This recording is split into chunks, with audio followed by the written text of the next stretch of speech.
Nigeria's gone away to summer fatherland with love and joy. The laborers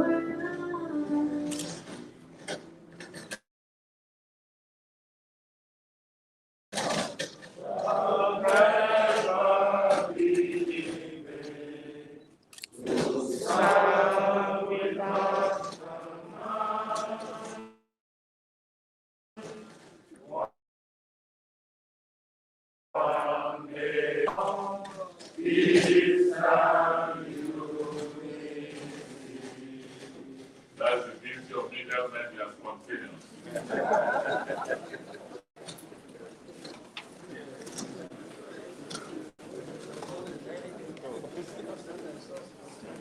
Your Excellency, Your Excellency, the Governor of Kogi State, our beloved White Lion. I love to call him the Commander-in-Chief of Projects. Your Excellency, Governor Yahaya Bello, we welcome you here.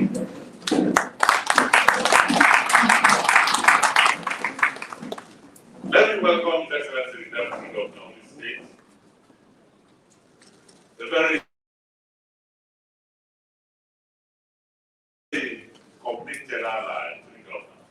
Sir, Your Excellency, I welcome you again. You're welcome. I'd like to welcome the Speaker of the State House of Assembly, Prince Matthew Kolawole. You're also welcome. I'd like to welcome all the members of the State Executive Council, members of the State House of Assembly. But before I begin to introduce the giants of the media that are here, let me quickly inform His Excellency the Governor that this hall will have been fuller. There are several buses in all the 3 senatorial districts carrying journalists to see your projects. And so they are all in the field because I told them this morning that the man is a field marshal of projects. Go and see for yourself. That's why they're all there. So let me welcome members of all the people sitting around you. I'd like to welcome the chairman of the Board of Trustees. And I told him this morning that when I was growing and reading columns of people, he was one of those people that I read that formed who I am and shaped my worldview. I'd like to welcome Dr. Harry Mandel.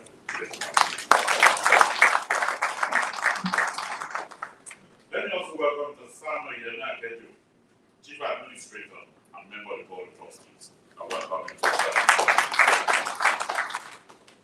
Mark Emakwe, former Director of Broadcast Monitoring, NBC, a leading light in broadcasting, is also here with us. I welcome you, sir.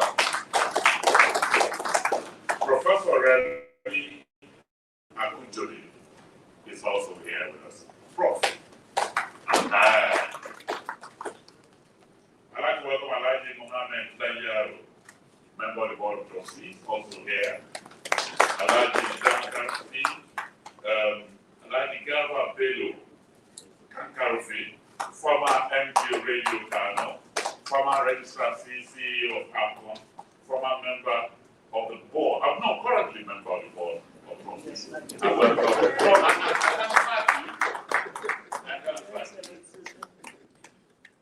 welcome Mr. Adil Nadediran, the Deputy Chief Registrar. I I don't even know where he is right now. He's a lot of very busy. I kept this man for last. He's your son. The first bishop of the Anglican Church, right there in Kogi State.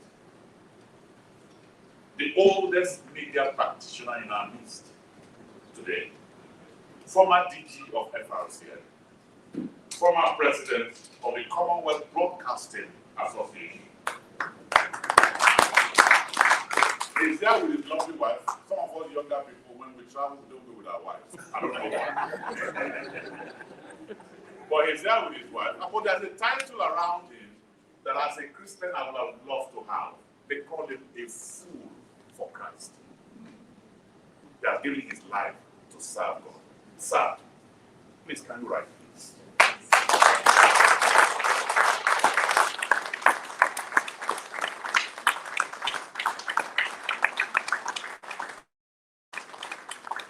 Okay, sit down. Now, in the military, Your Excellency, they say your wife is a rank higher than you. So if we gave him one round of applause, can we give double to the wife?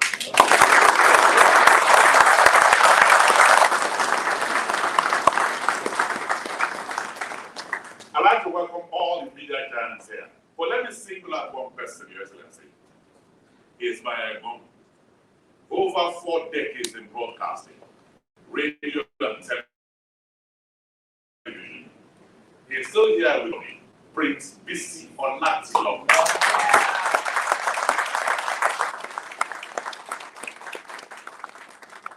Let me also welcome former Director General of FRCN, currently now Federal Commissioner, Public Complaints Commission, Honorable Worker H.E Alh, MFR.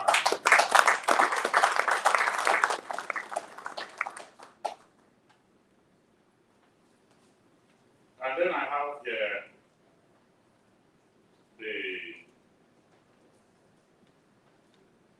the General Manager, the National Theatre, Professor Sunday D. Ododo. Where are you back?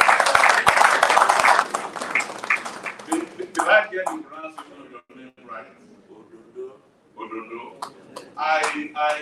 You know why it's beautiful? In Yoruba land, Ododo is flower.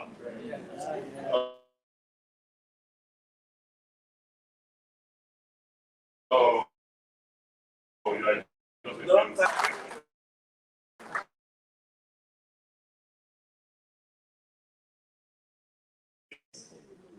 distinguished ladies and gentlemen. It is therefore my pleasure to welcome all of you to this special media roundtable to the leading lights of the media fraternity. Those who have committed their lives to using the media to make life a better nation. The pantheon of these media generals, and when you look at them all, they are media generals. They're so rich, Your Excellency, they are wonderful people. Seated around you, in front of you, are professionals with outstanding qualities. If you call them giants, you'll be right. They have the craft, Your Excellency. And like you, who is a white lion, they also have the courage. Some of them have climbed the tallest trees, fought the strongest battles because of this profession and because of Nigeria. So, Your Excellencies, I welcome you to the Media Roundtable with these professionals that I can spell with capital P. So this roundtable is about how can we use the media to drive and build the better nation. I welcome all of you, but it's actually the duty of His Excellency, the Deputy Governor of the state, who looks very, very handsome and very young, and also looks as handsome as all the media men here. Please join me as I welcome Sir Dr. David, Edward David Alh.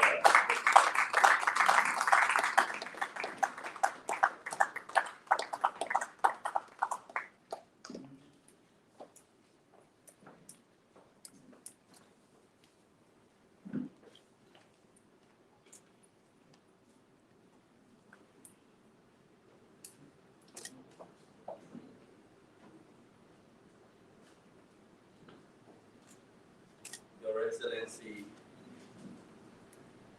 the amiable, dynamic Governor of Kogi State, H.E Yahaya Bello,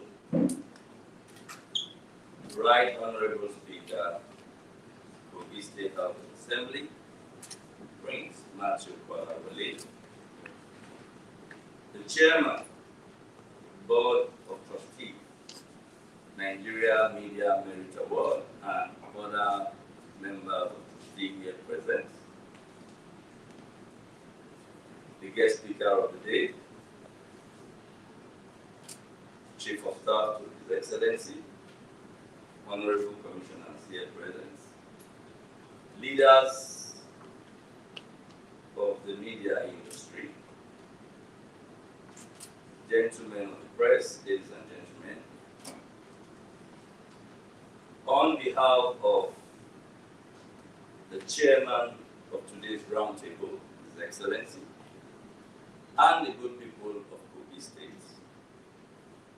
we give God all the glory that we are here, sound, with our strength for this occasion.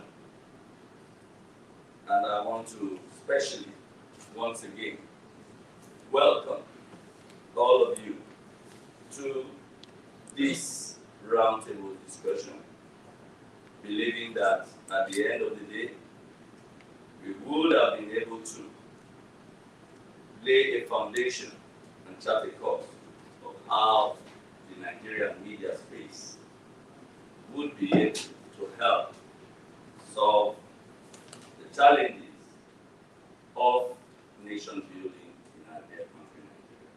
Have a pleasant roundtable.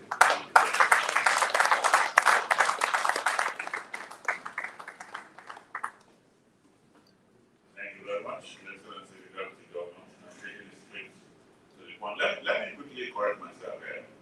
H.E Alh was the former DJ of former chairman of Broadcasting Organizations of Nigeria.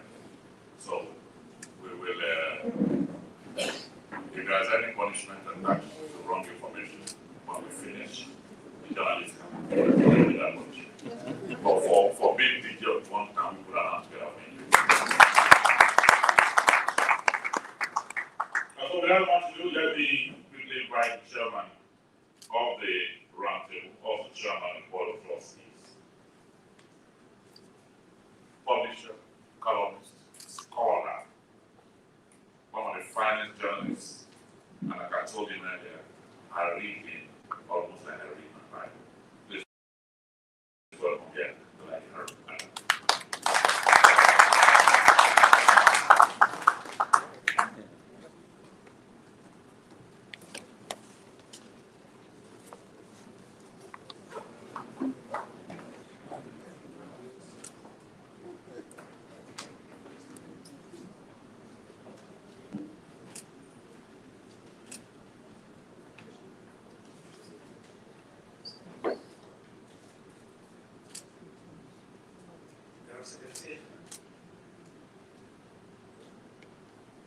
Governor of Kogi State, and stand on the existing protocol. We are here gathered this afternoon to listen to an erudite scholar and university administrator who will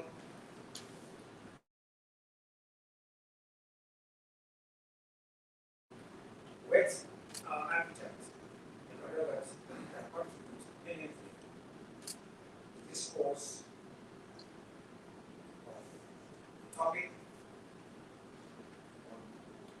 on media leaders roundtable.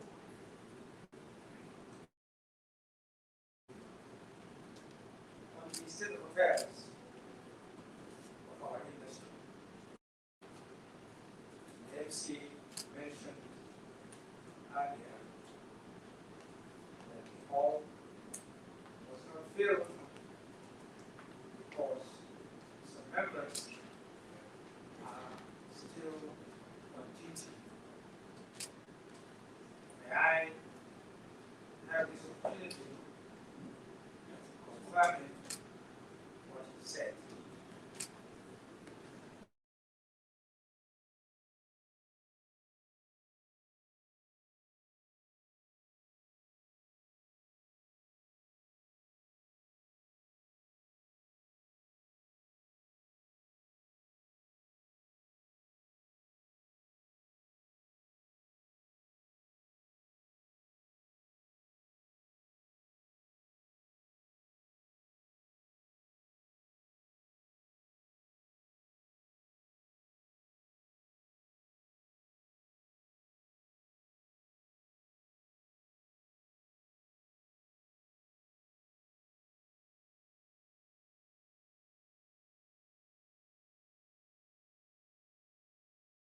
It is only in journalism that you can be age of our children and still be speaking ground. Today, we appreciate you in a different way. I was listening to you speak, and the qualities of a good journalist that all of these amazing people have begin to run in my head. And I said, what are those qualities? They must be ethical. They must have integrity. They must be courageous, bold, good communication skills, and a knowledge of technology. And all of these people, if Nigeria is going to the World Cup of Journalism, they make first 11. So, distinguished ladies and gentlemen, Your Excellency, let me welcome you to speak.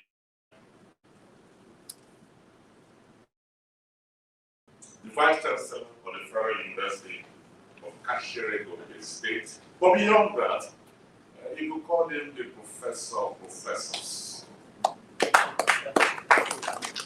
Amazing person. If all of the men who are seated here are giants in journalism, are people of excellence, this professor is. I don't want to say it much. He will display. Welcome, Professor Duman Pati.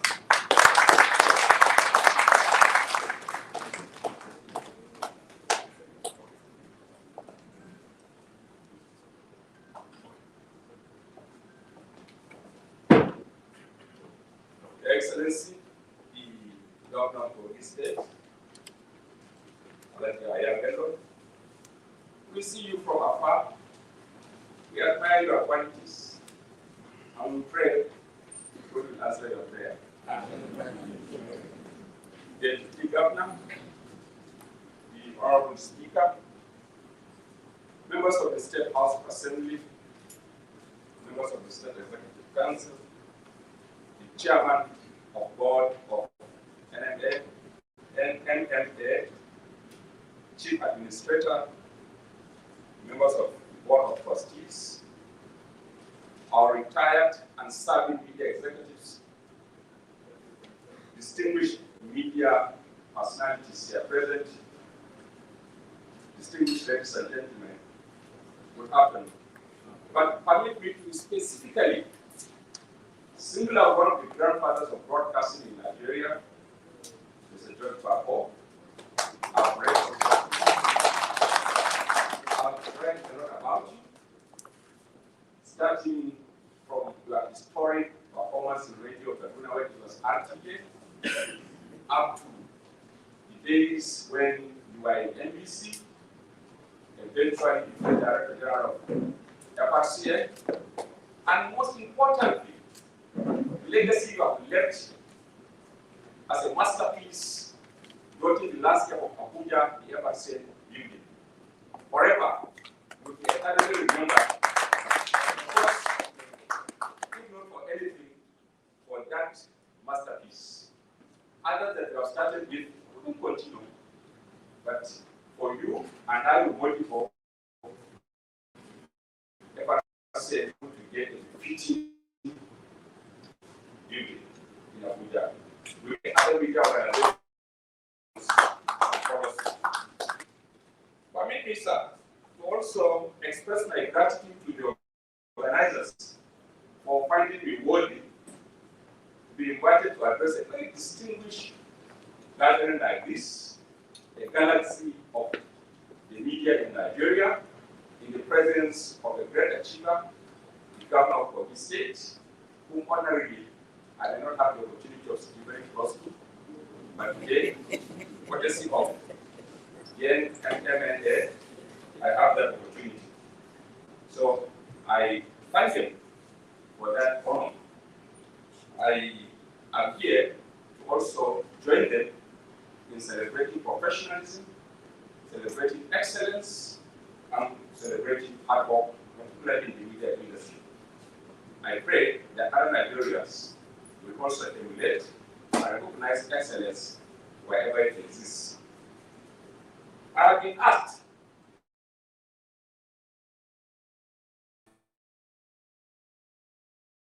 to speak. Initially, I prepared PowerPoint presentation, but when I came in, I realized that it would be better for me to just talk to the paper, since I did not inform them earlier to make arrangements for that. And in the introduction, I said in October 2021, Nigeria marked 61 years of independence as a nation. So far as we have all known, the journey has been mixed. Nigeria has come from a centralized and regionally structured country to a six-state federal nation with advances in politics, economics, general social coexistence, of course, in all other sectors. No matter what one can say, we have achieved a lot, we have made progress. Nigeria started in million, if you check the UNFPA website.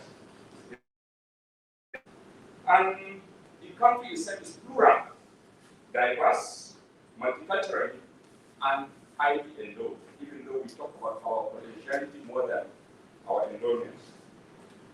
61 years old, one would have expected that the country has overcome the basic issues of infrastructure, communal insecurity, identity crisis, unity, and the battles of the requirement for growth and development. Ideally, 61 years on, we should be wondering about sustaining efficiency, debating quality, refining policies, and scaling up for global competition.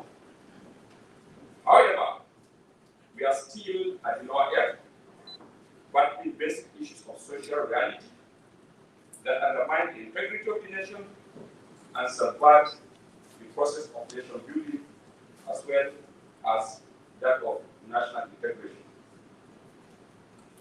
Poor management, politicization of issues of identity and diversity impact in the process of nation building as well as national integration. And you cannot talk about nation building without talking about integration, without talking about issues of identity, as well as the actual realities surrounding our circumstances. What are some of the pains of Nigeria? All of us here are evidently equipped, well informed about these issues. So, what I'm trying to do here, again, to provoke us to think more and possibly talk more and reflect on the journey so far. Now, the pains of Nigeria are six. Religious violence, insurgency, violent crimes, terrorism, widespread corruption, poor governance, and incompetent and unworthy management of our diversity as well as our multicultural settings have continuously undermined the peaceful as well as the integrated processes and the actual business of nation building in this country. For somebody like me,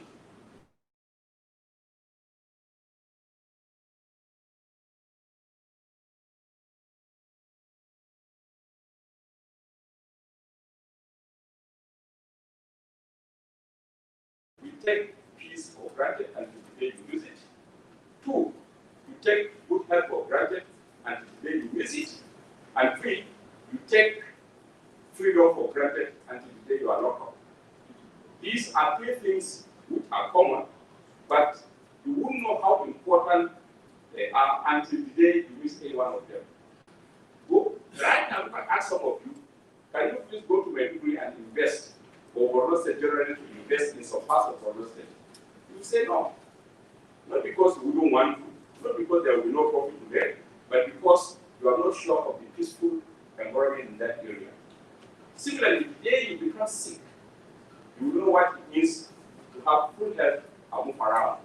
And then the day your wife decides to lock you up in the house, maybe mistakenly, without your own consent, then you will know what it means to be free and move around.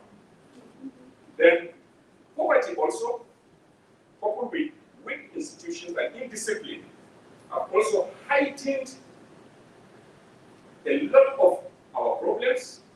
And now, towards the matters, we have hate speech, and fake news, or rather disinformation, compounding our problems relating to nation building. Ethnic fundamentalists, whom we hear daily, are busy rewriting the history of Nigeria. Today, when you read a lot of information from sometimes prominent individuals that have enjoyed Nigeria at its best, talking, you feel whether you are reading the same history that are in the books or what the people are saying.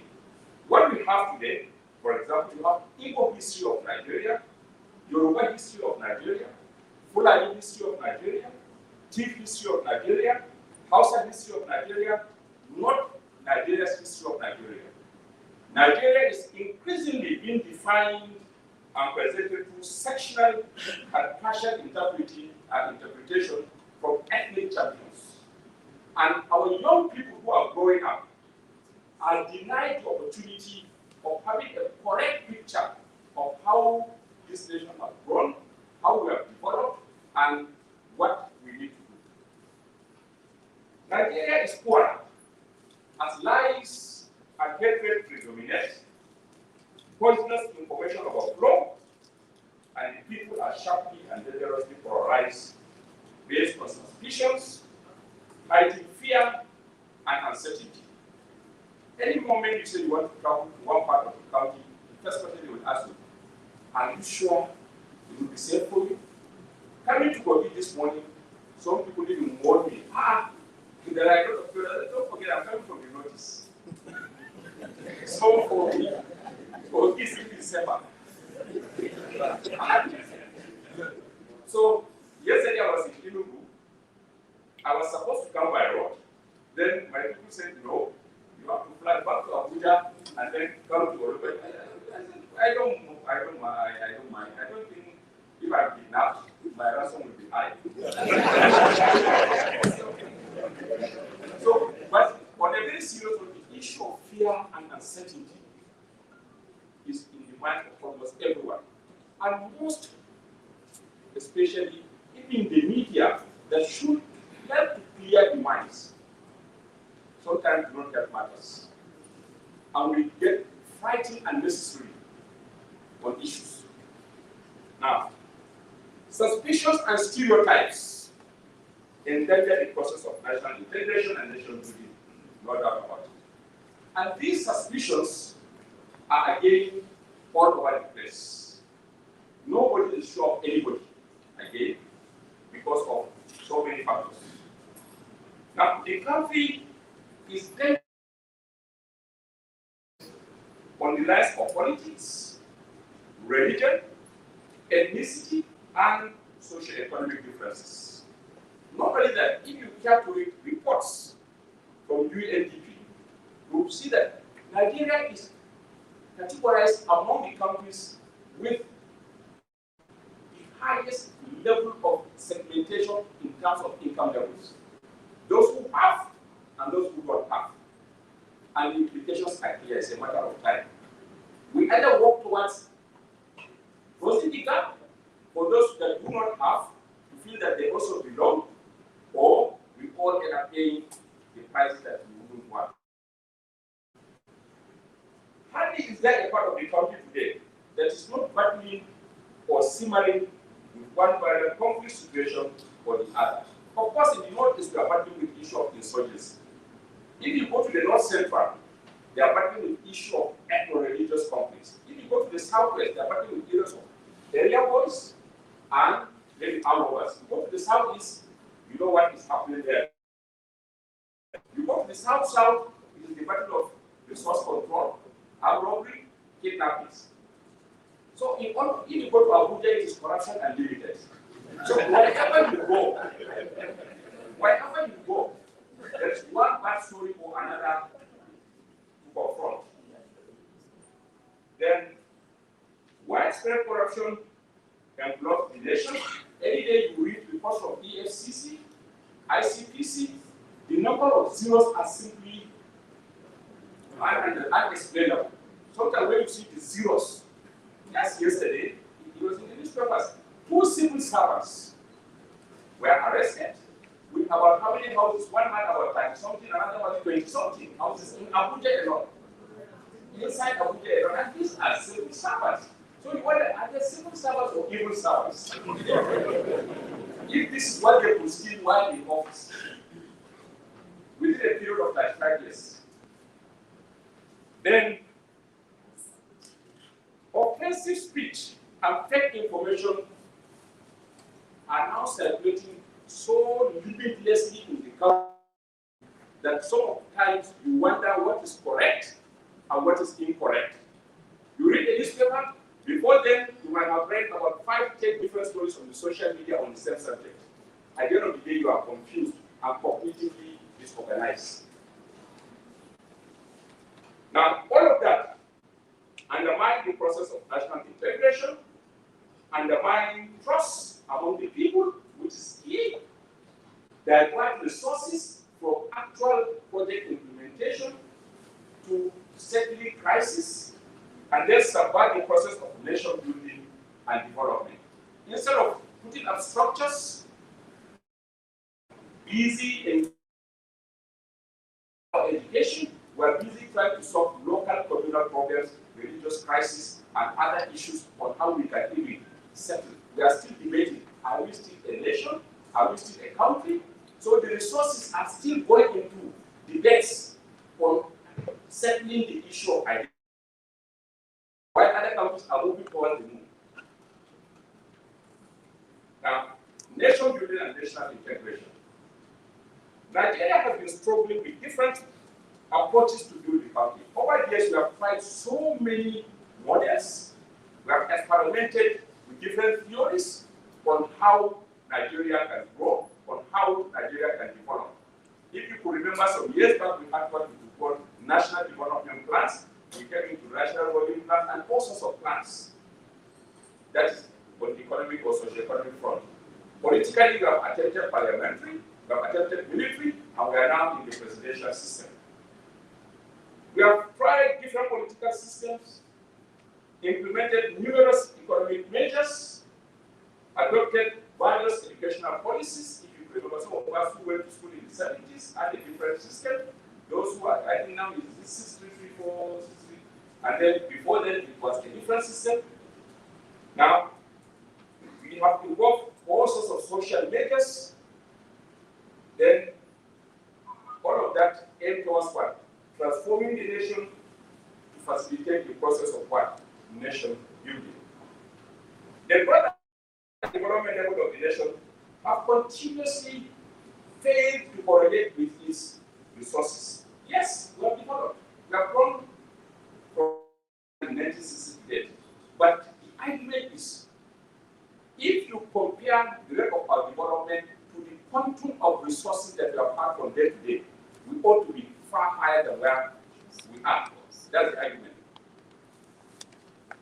Contradictions of abundance of oil money and widespread poverty, as well as an affluent few and the majority poor, stare all of us in the landscape.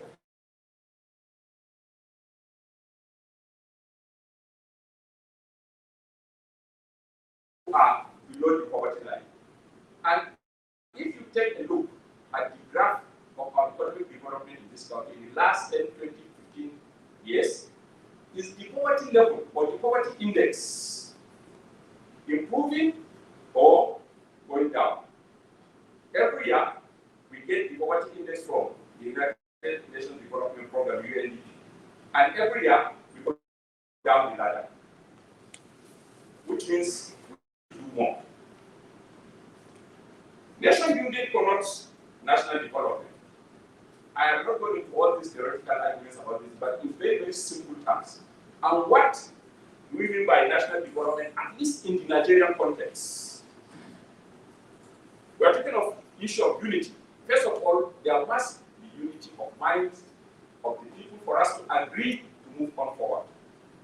Then qualitative and quantitative improvement in living standards and for progression of the Human Development Index in the country. No matter what we do, so long as the people continue to wallow in abject poverty and suffering, development will not come. So long as the people remain illiterate, there's no way they will concentrate to think and produce things that will move the nation forward. Now, what do we also mean by national integration? This is something that we take for granted. Many of us simply say national integration, but in the actual sense, national integration is not something that is in the magic. It's something people work towards ensuring that it is practicalized. We have seen what happened in Sudan, how Southern Sudan got away. We have seen what happened in Ethiopia, how Eritrea broke away. We have seen what happened in Eastern Europe, the Soviet Union bloc, and some other places, which means it should not be taken for granted. Anything can happen. Now, integration means living together or fusing together. It is the gradual diminution of ethnic, cultural, and regional tendencies with the aim of creating and sustaining a homogeneous political community. This is not to suggest that people shouldn't have their own tribal or rather ethnic background. No. But then there should be some universally accepted points of unity where all of us will agree and then subdue our own points of sentiments and agree on some points where we can all unite. Now, several national policies in governance, trade, education, transportation, social cultural exchanges accelerated the processes of integration in this country. In the past, education was one of the strongest weapons of integration in this country. Some of us went to schools out of our communities. From Yola, went to another place for my secondary school, from there to another place for my university, and many of us here went to secondary schools out of our communities, went to universities far from our communities. But today, it would be possible for me to have a wife on the campus of the University of Lokoja, for example, if I'm a lecturer there, have a child who will go to the university nursery, the university primary, the university secondary, and then the university, and go and manipulate NYSC posting to maybe some state nearby here. At the end of the day, you produce somebody who is made in Lokoja, never ever exposed to any other part of Nigeria. And the books that we read are not as before. People hardly read. Newspapers, people hardly read. And the media, without giving you the opportunity to know, your mind is totally commercialized or localized to your own community. You are born in Lagos, NYSC in Lagos, secondary school in Lagos, university in Lagos, the highest you are born is Akpoku. Never crossed the Niger. So when they talk about Maiduguri, it sounds like some other word. Even somebody in Maiduguri talk about rivers, it sounds like another country. At the end of the day, we all sit in our own individual corners, exchanges, abuses, and hatred based on ignorance and anxiety. So the points of exchanging information for us to know ourselves. Remember MTN, you want to be a millionaire, what was the program that they used to? You will see somebody will come and say, yes, I have a master's degree, yes, okay, identify the following. The capital of your state is A, number 2, B, bounty, C, number is bounty. When I was appointed a vice chancellor, a professor from one of the universities wrote me a letter, posted to DHL, you wrote Federal University of Nigeria, Borno State. But at this end, the DHL knows the Nigeria very well, so they did not take the letter to Borno. They took it to government. It shows this is a professor. It shows you we don't even know the country, not to talk of its people, diversities, environments, and others. And anybody who has got trouble will think that his mother is the best. Until you go to other places and see other mothers can do better soup. So, we have developed policies in the past aimed at promoting integration. In governance, in the military, they have to bring people from different places. In government, you have structures to ensure that there is semblance and attraction of people from different areas so that any group or every part of the country will have that sense of belonging. Structures like the Federal Civil Service, federal departments and institutions, the armed services, the police force, and all others become symbols and guarantors of national unity in Nigeria before we started destroying some of these places. Federal character representation, for example, platforms like political parties, you have to ensure there is some level of spread. Then business interactions. All over the place, you have people traveling with their businesses. Revenue allocation, etc. have all been supportive pillars in cementing the blocks of Nigeria's unity. But the moment you start thinking poorly some of these things, then problems are bound to occur. Disruptive forces to integration and building are very people all over the place. One, poverty. Poverty is so damaging and multifaceted to the human being that anybody who is poor will be ready to submit himself in his effort to graduate from the class of poverty. Then poor governance has manifested in different ways.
And we cannot continue moving with this kind of every year we graduate millions of students. Then the question is, what visible efforts are we making to create hope in the minds of these young people who are coming out? Or do we simply fold our arms, assume that one day we just wake up and everybody will be employed in Nigeria and things will be okay, which is an impossibility. So what visible effort are we making? Then next one is issue of decreasing opportunities.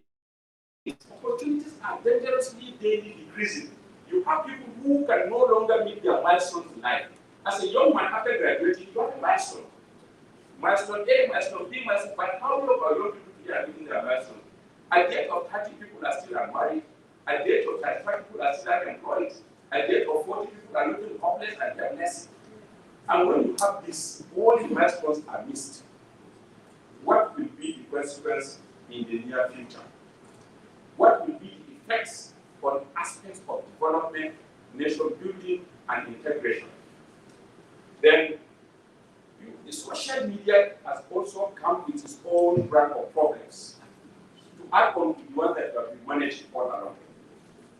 Of course, the social media has its own blessings, limitless, it has created limitless opportunities,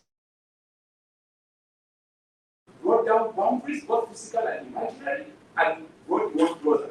However, in our own case, in addition to these limitless opportunities, it has also brought brand new problems that we have to manage. Of course, hate speech has always been with us, but not at the level we are experiencing now, because the opportunity to disseminate the hate speech is not there. Now, with your cheap and web phone, all you need is a data of 100 naira, access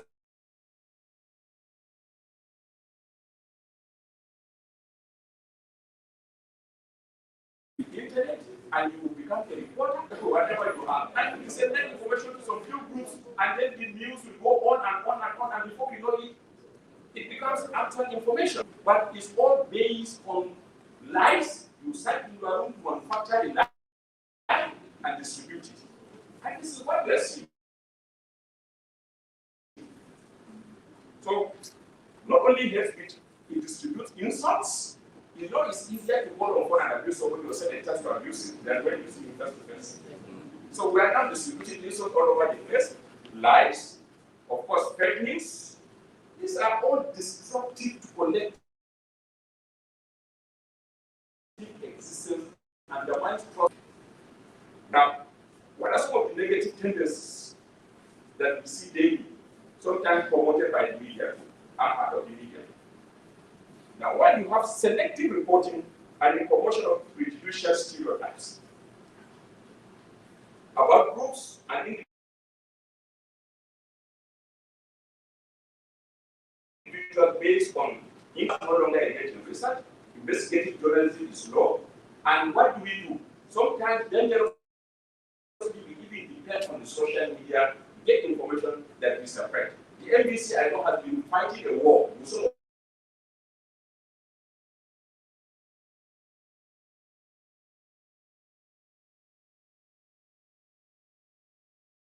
FM radio, state information, and before you know it, it's gone. And you know, information is like a bullet. Once you release it, you cannot retract it. And for us in communication, what we define information is simple. Information is uncertainty management. Once you are not certain about something, you are not informed. Once you are certain, you are informed. So information is creating uncertainty and creating certainty in matter. And if you create certainty on the basis of ignorance, on the basis of lies, then you are malinforming or misinforming or disinforming, but not informing certainly. And these are the characteristics of fake news. And we see them all over the place. Now, secondly, we have many poor pictures of the complexities of our composition as a country. Some of us don't regionalize, religionize, or provincialize, not on the basis of merit or politicize. Simple issues that you can talk and say it, you give it ethnic coloration. And then it becomes we versus them. Or religionized, not on the basis of its own merit. And we see it all over, from our parliaments into our executive offices to our institutions and even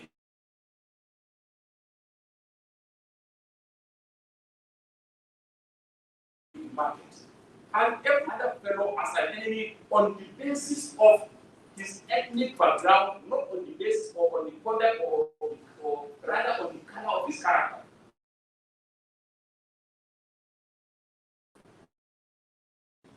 You are commit all crimes, you are people will go to court and shout on your behalf. Why not because of nationality? So long as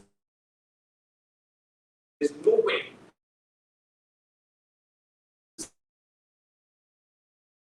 media professionals have also manifested in deficit of what? Knowledge about the country. If we are to do a current affairs right now in this form about our ministers, about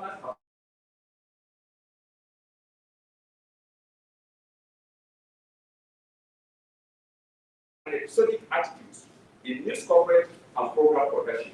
How many now?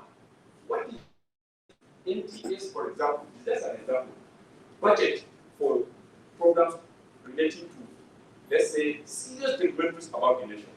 When last did you watch a very serious documentary on the history, geography, or maybe the sociology of our various communities on our TV sessions? It's simple. It is a matter of commercialization.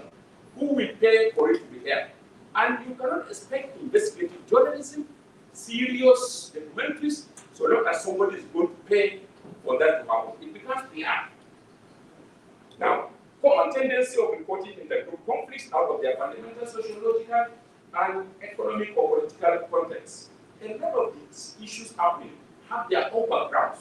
Some are political, some are historical, but how many of us are even aware of some of these issues? Then, generalized statements not supported by facts and figures on very sensitive national integrated issues. Somebody will simply order some reporter somewhere, my people are marginalized. And then let's say you see that pipeline without facts, or our people are so. Issue of fact checking. So, and this naturally creates problem in the minds of people. Let me give you a very, very simple example. How we ethnicize headlines. I won't deny the Fulani in and out, but when I see Fulani has been so, the Fulani this, Fulani that, I feel bad. I don't see your permanent secretary, your permanent secretary, so. So why do we ethnicize? A criminal is a criminal, whether he's Fulani, whether he's Urobo, whether he's Ijo, a criminal is a criminal. Once you're thinking an arm against Nigeria, you're a criminal. So why do you ethnicize without even investigating? So, what the person's name? But when you condemn an entire group, the now becomes anger. The Kanuris, Boko Haram is taking place in Borno, but nobody ever said Kanuri, Boko Haram, or the Igbo, Ibo, or this and that. So, this is the kind of example I'm giving. Then, what are some of the possibilities if the media is? It has one challenge also. It is operating within the context of Nigeria. And you cannot just remove the media to operate as an island of interest of the contextual Nigerian climate. Now, one, all of us, not only the media, have limited knowledge of this country or Nigeria, including our leaders. Some of us, somewhere I advocated, anybody who wants to be the president of Nigeria should travel by road from Port Harcourt to Sokoto, from Maiduguri to Lagos, and let him see as well as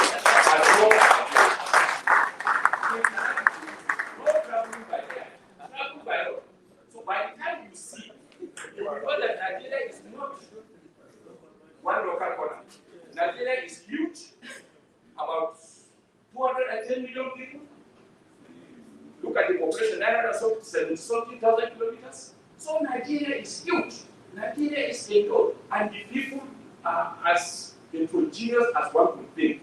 So the management must be based on a systemic thinking and strategic way of putting these things together for us to move. Then, provincialization and localization of education, like I've said earlier. We have toyed and played with education so much that we are bringing people who do not know the country, who do not appreciate what it means for Nigeria to survive. Like I've given the example, when a child is brought up in just one corner and he does not read newspapers, no longer, we don't have any SW radio station to bring information for him. In the past, we had SW station in Ibadan, Lagos, Kaduna. Anybody could tune a radio station and get. Today, there is no one single SW transmitter functioning. Number two, you cannot at one point tune to a radio station. This is the radio that can give you information. Even the FRC depends on FM stations. So a large portion of Nigeria is not covered. You go to a large portion of Borno, they don't receive a single Nigerian radio signal. The same thing with Kobe, the same thing with Taraba. So what they do is they depend on BBC, VOA, and others to hear story. They don't read newspapers, TV signals. At the end of the day, it is not in our own strategic interest. There are large portions that are not covered by any radio signal in this country. Lagos, Ibadan, transmitter can cover Lagos to Ibadan, but not in the north. There are several portions. I did some years back broadcasting map of Nigeria with the support of my engineer. And there are a lot of areas. So we are playing with that, and that's why people will depend. They have to depend on social media. That's their only source of information where they have signals. Information may not totally correct all the time. Then commercialization of the public media. The FRC and the AJ are totally commercialized. So for any information to qualify for mentioning must be based on paying. And how many communities can afford to pay? How many issues can qualify to appear on these radio stations or TV stations? Because of that, a lot of issues are left uncovered. Then ownership influence, of course, we know what that means. You are all. Then the issue of societal practices. We know what the practices are: corruption, this and that, this and that. So how can we expect that the media will be completely isolated when it has to pay for the same diesel, it has to pay for the same this to return that? So these things are also, they are also in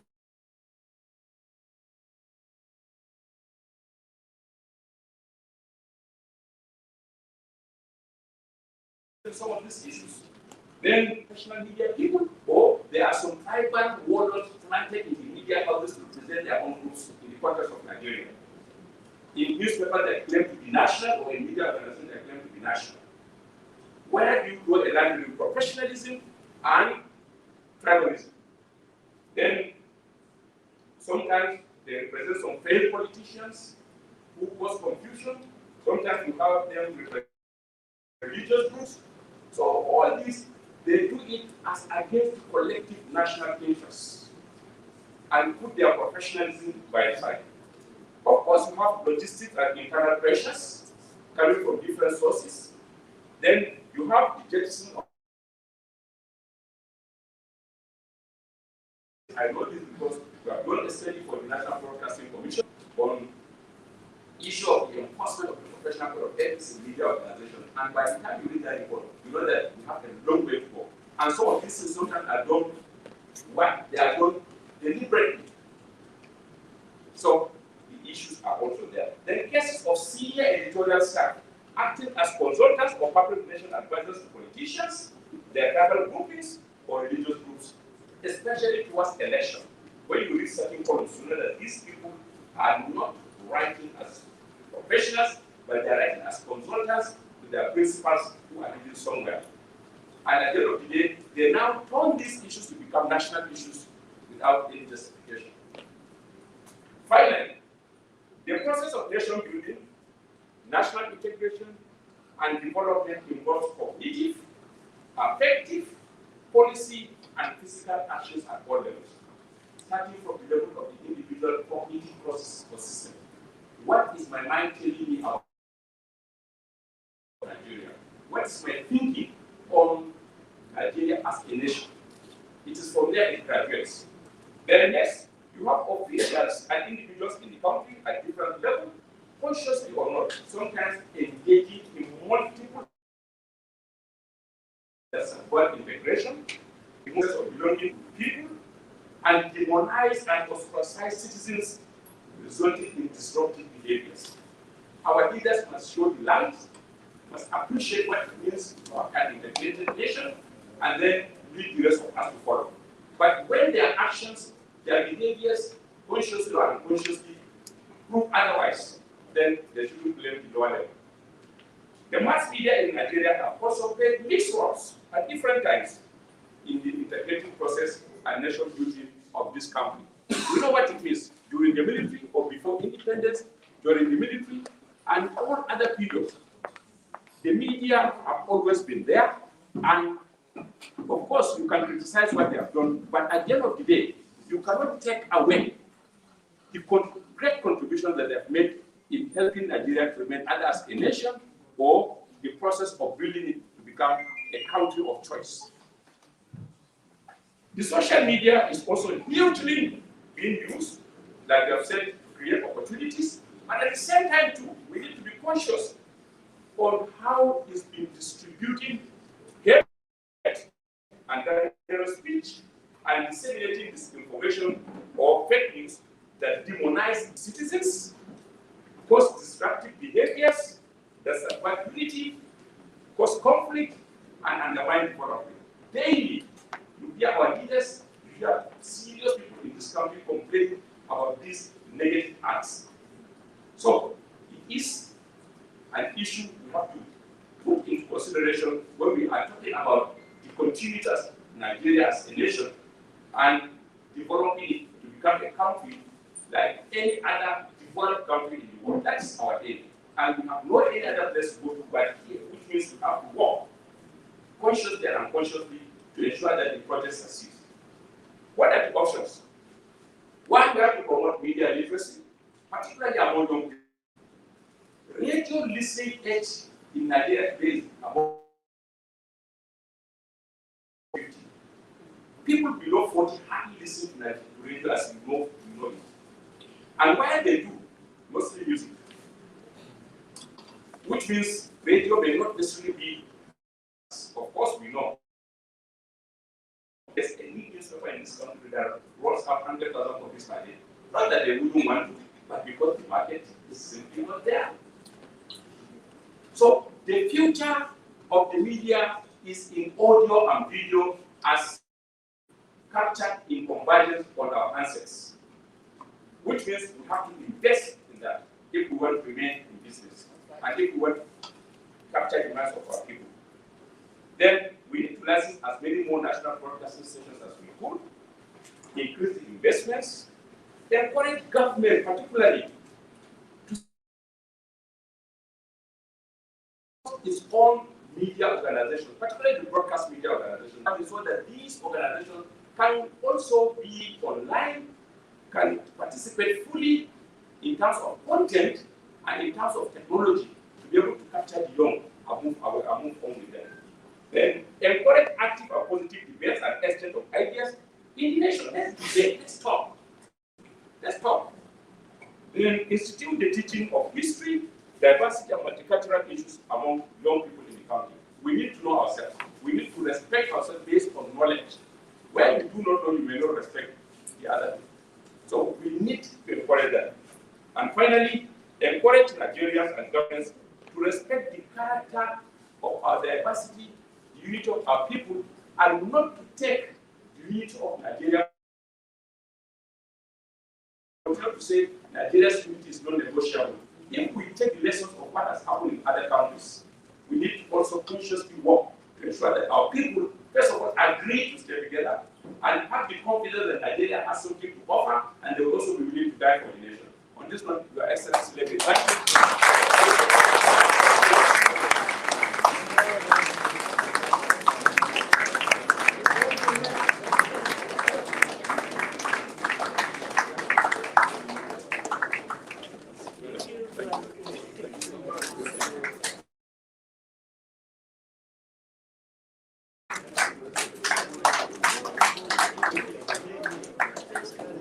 I do know that we all stood up for the professor for a round of applause.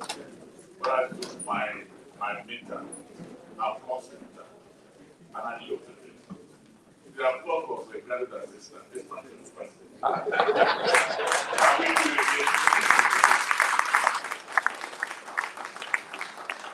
Well, let me talk to you, Professor Drake. There was something you said, and some people clapped. You might not realize why. When you said anybody who is going to be president in Nigeria must travel by road. Did you notice that the whole change? Let me just answer this. Did you notice? You know why? The governor that is sitting by you has never flown in Nigeria. In journalism, we say to suggest is to create, to them is to destroy. Okay. Now, whether you go to Maiduguri, whether you go to Port Harcourt, it goes by road. Let's put our hands together for you. But I do appreciate what all of the things you said, kidnapping, armed robbery, banditry, the government has worked on it, making Kogi State one of the safest. But I also do appreciate the fact that in the 162 years history of Nigerian media, starting from Iweroyin in Abeokuta, the Nigerian media has been serving the role of watchdog, setting the agenda. And let me borrow the word of the current MD of Guardian and Chief Editor-in-Chief, Martin Samaja. The majesty of their pen is setting the agenda for nation. So I welcome all of you. We'll be taking His Excellency the Governor is ready now. You can't take him unawares. It is time for question and answer. Your Excellency, I don't know how many you are ready to take. My producer told me to take 5. But I said the governor can supervise. He can take 50. And so the floor is open. 5 questions to start. The microphone is ready. Raise your hand, identify yourself, your media organization, and take your question. You are directing it to the governor.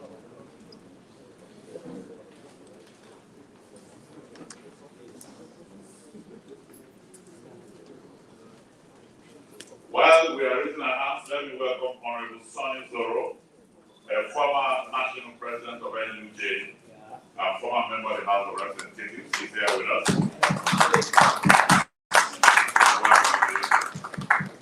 And so raise your hands. And do you want to take on the government now? Or the one you did yesterday, you're okay? I can't see any hands. Okay. Please, I'm not preaching the poor, sorry, Excellency, but I'm thinking that I will listen to an erudite scholar, very lucid paper. Okay. As scholars, maybe you may not know that also scholars within us. Okay.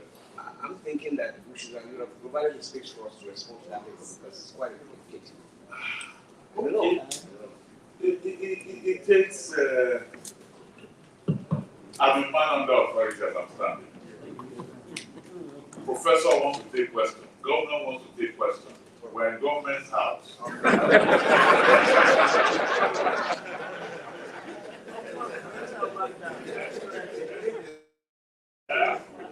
Also, let me talk to the government directly. You are allowed the professor to also take questions, but governor, please, we open the floor for you. Thank you very much. I think Kogi State will be really different. Okay. Though this is governmental, the government is serving the people. Okay. That's what people want. So, Prof, you can remove your mask. The questions are out. Okay, so scholar. Go ahead, sir. Thank you very much. Sorry, Excellency, my name is Dr. Anuli Manga. I write for John's France Presse, AFP. Excellency, I must tell you that I'm impressed and I'm happy that I'm gathering this evening. Quite excited by Prof's presentation. My interest was provoked initially when I said, look, I'm just on the topic of the media and the challenges of the nation. There's not a doubt, like the MC had said. I so draw the attention of the presenter, the lecturer, to my concern. You mentioned the issue of poverty. Poverty as one of the challenges that the nation faces.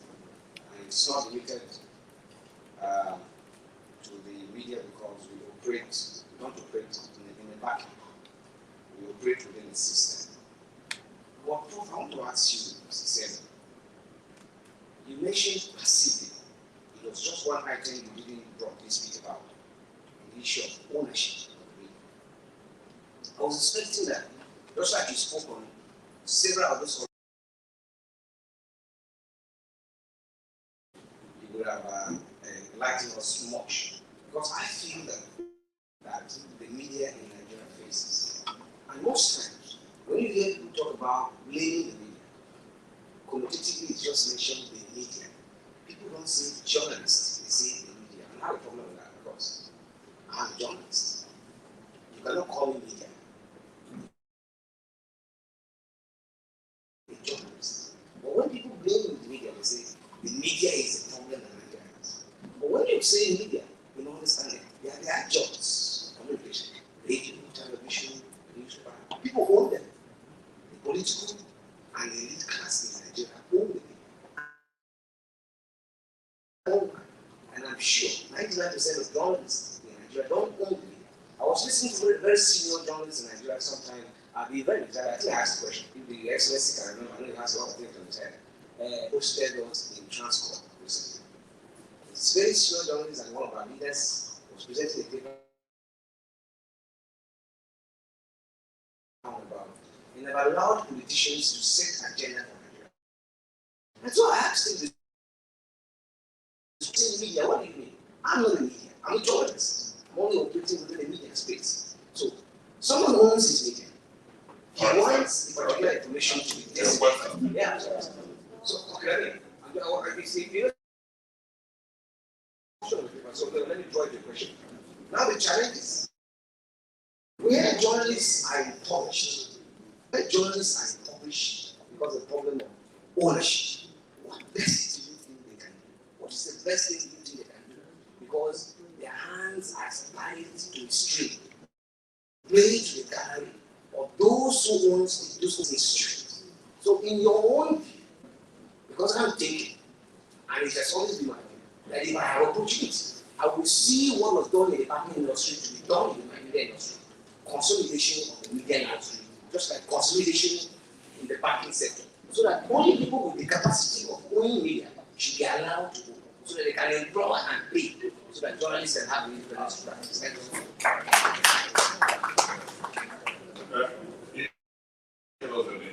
Excellent.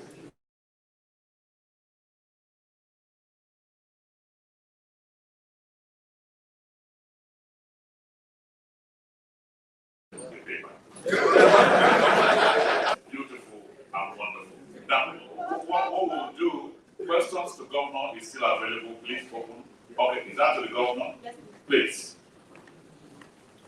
Prof, note the question he asked, please. Your Excellency, good afternoon. My name is Yahaya Bello. I work with Lagos Television. Last night you talked about foreign direct investment and the fact that Kogi has been attracting investors. So my question is this, sir. As much as we commend you for all of the good things you're doing in Kogi, driving into Kogi from Abuja yesterday, the road was one thing that we thought was quite a little bit horrible. So I'd like to ask, sir, are you collaborating with the federal government at bringing reprieve on that road, especially for road users? And if we're talking about investors coming into the state, is that not a turnoff for them? Thank you, Your Excellency. Well, they could invite them. And I hear that my brother, Babajio Technology, has a very special question for the governor. And in fact, your emissaries came to me that I was mentioning your name. Also, we'll make very brief.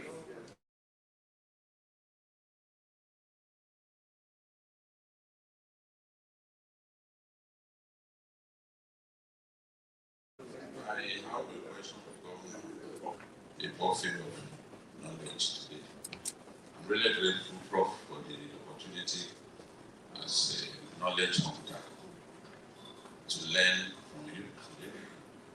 And thank you for coming to my state. As you are aware, I'm now proudly cooking. I've since returned to my state, so there's no ambiguity as to where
We can't doubt the fact that you know Nigeria. You are born in Zaria just like me. And you go around by road. I need you to tell me what, in your view, is the greatest problem we face. The greatest problem we face, that you are sure that if the president of our country addresses that problem frontally in the first 6 months of his administration, we will begin to see a new Nigeria. A Nigeria that we can all be proud of. Or Prof, you said quite a lot that really not just troubled me, but in a way also made me happy. I like to see people who know our country and the problems that we face. One of the things that we talked about that troubled me is the issue of the disinterest of Nigerians to read. It's a very big problem. And the best time, in my view, that people can cultivate the habit of reading, like to stay with them forever, is between the ages of 16 to 24. After we are above 24 years, life's distractions set in terribly.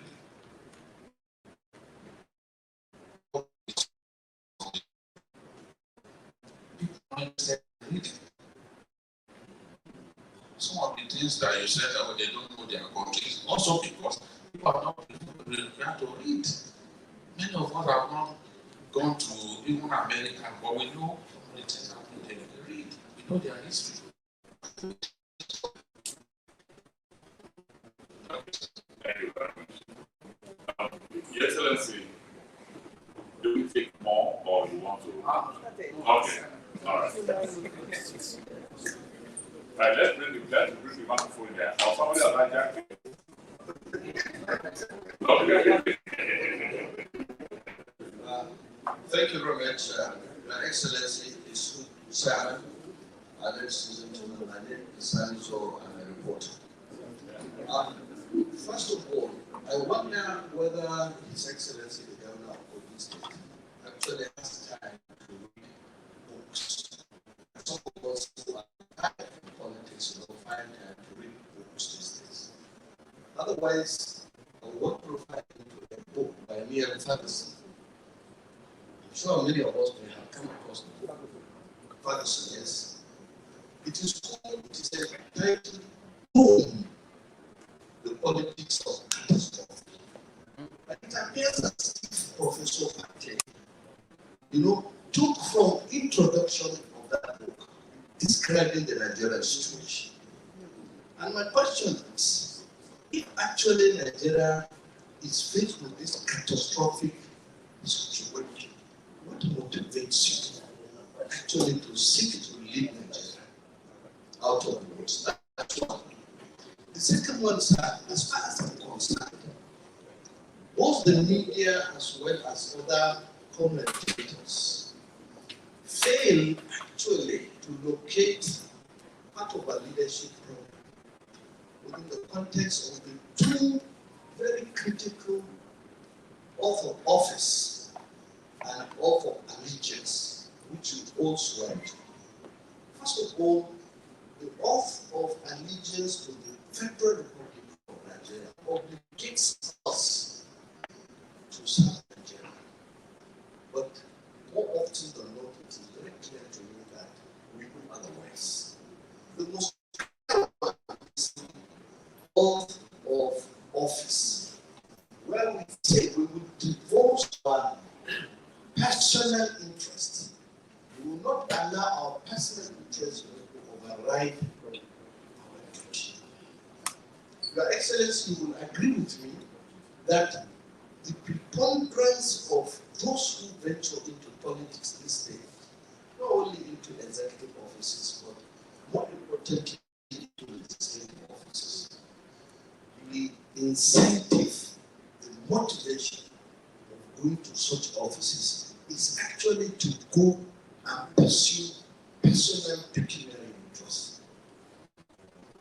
as a young man, the modern governor who has presided over an ancient state, was the capital of Northern region, the administrative capital of Nigeria. Notice, actually, you are vigil. How will you reconcile this very important obligation, constitutional obligation, that we seem to observe in the breach? Thank you. Thank you very much. And there are several hands here. We have had male voices. Can we have the female, please? My brother Adega, I'll come to you, but let's have a few female.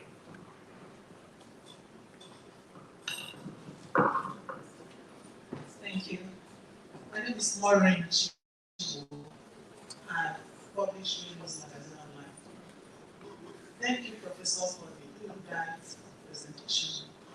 But I'm thinking about the paradigm shift in funding the media, because you made a presentation that we will base the five to base the two. And if some colonists, or as you have taught, the right to promote it because they are paid for it, isn't it high time we started thinking about having the first time charge for media? Because I'm asking this question bearing in mind that the Constitution gave the media the right, to paint it precisely, to publish the same way the other three arms of government, the legislature, the executive, the legislature, the judiciary, they all have first-line charge of funding, but not the media. Is it possible for us to start thinking about paradigm shift so that if the media have a first-line charge, especially those who are working for the state, they will be able to work independently, to hold public officials accountable, because that's our job.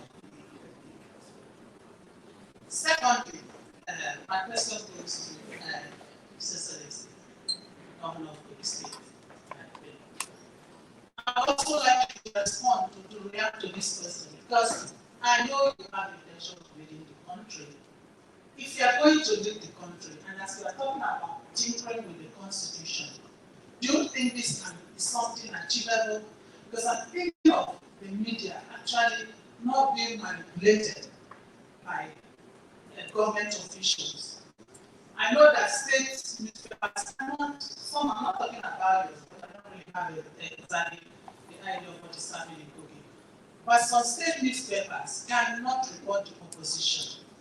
Radio state owned radio parties cannot report the opposition. So if the media has a first line of charge, or the press is funded independently, not by the government, but is provided in the Constitution, wouldn't that make them more responsible, so that during elections they will not be focusing on the state governor, they will not be focusing, they will focus on everybody and report objectively? Thank you. Thank you very much. There's another associated with, and then Mr. Kudariba, after him, demand for counsel. Thank you so much. My name is Orlando Mojo. I teach in Continental University. I'm a professor of journalism and cultural education. Professor Pate has told us that as a nation, we should come together and talk. I want to ask you, sir, what is the context of this talk? How are we going to sit together and do this talk? And Your Excellency, assuming that you become the president of Nigeria, what will this talk be like? How are you going to gather people together and do this talk? Thanks so much. Microphone, let's take it to the man with the blue t-shirt.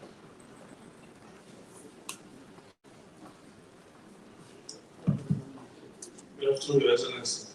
Prof, I don't have a question for you, rather I have words of encouragement. Thank you for a balanced paper. Balance in the sense that you not only identify all the problems, you also offer solutions. So, to that extent, you not so sure you qualify to be labeled a whaler. Thank you. Your Excellency, well, these are not my questions, so it's not my voice you are hearing. So I'm asking these questions on behalf of some things or some people walking in my head. First, I'd like to ask you pointedly, are you actually very serious about your presidential ambition?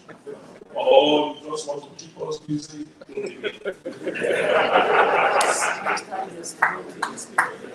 Flowing from that, sir, is these other questions are linked to what I just asked you. One, yesterday you told us that you led your party's membership revalidation and registration exercise, and the APC to be both of them. I see the paradox. I want to the belief is that APC has, that's a party, has largely now, if that party, which is a special purpose built vehicle to get power, has failed Nigerians, and that is a popular belief, how come you are able to register as many as 40 million people who still want to get one that unpopular people? There's a kind of paradox there. And again, every day, up until yesterday, you still have members of opposition party decamping from that party to a political party that also probably has not performed. That's another paradox there. How do you see all of this, particularly the popular belief that your party has left Nigerians out? How do you see all of this impacting on your presidential project? We'll pause here. But Professor, before I go to the governor, you were talking about poverty in the media, that they are not well paid. The man that's stood up of his stomach, you know that.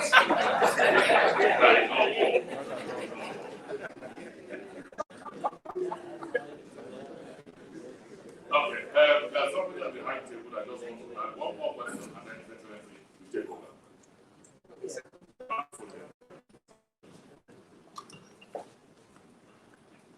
After him, I think BC.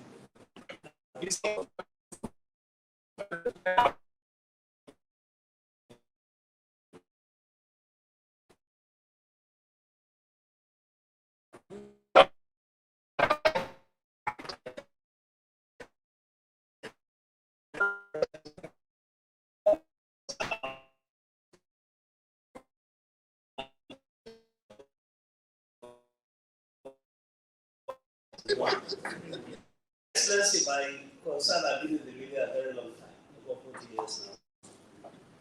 And my major concern is, since Kolade was the DG NUC, it took almost the intervention of former governor, Madam Ibrahim Shekarau, to equip the oldest radio station in Nigeria after Lagos. That's Kano Broadcasting Corporation. Everything till I became a managing director. I joined in 1974 and became a managing director in 2006. And no governor has ever looked outside to see how can I operate under George Bako. And then now there's a young Shekarau that was late. And they didn't give a damn. So my simple question, sir, are you part of this regime or a part of the deputy governor? Because he looks very, very charismatic to me. What are you doing truly, honestly, to upgrade your media organization, radio, TV, newspaper, whatever? Because I'm concerned. I've gone through that process. And I think I also need to be protected. DGI is my chairman, and we have been going through that, and probably after this meeting, I think I will request humbly that DGI discuss with His Excellency what's happening to this media. We're interested. Thank you, sir. Okay, Mr. Before I am conquered in on my head. Thank you very much. I have taken it upon myself to say this at every event that I have an opportunity to attend, because I'm extremely worried about even my own antecedents. I remember that the last time a symposium was organized in Lagos, 50 years after Nigeria's Civil War. Are we together yet? Professor Park, who told me, was all those who spoke.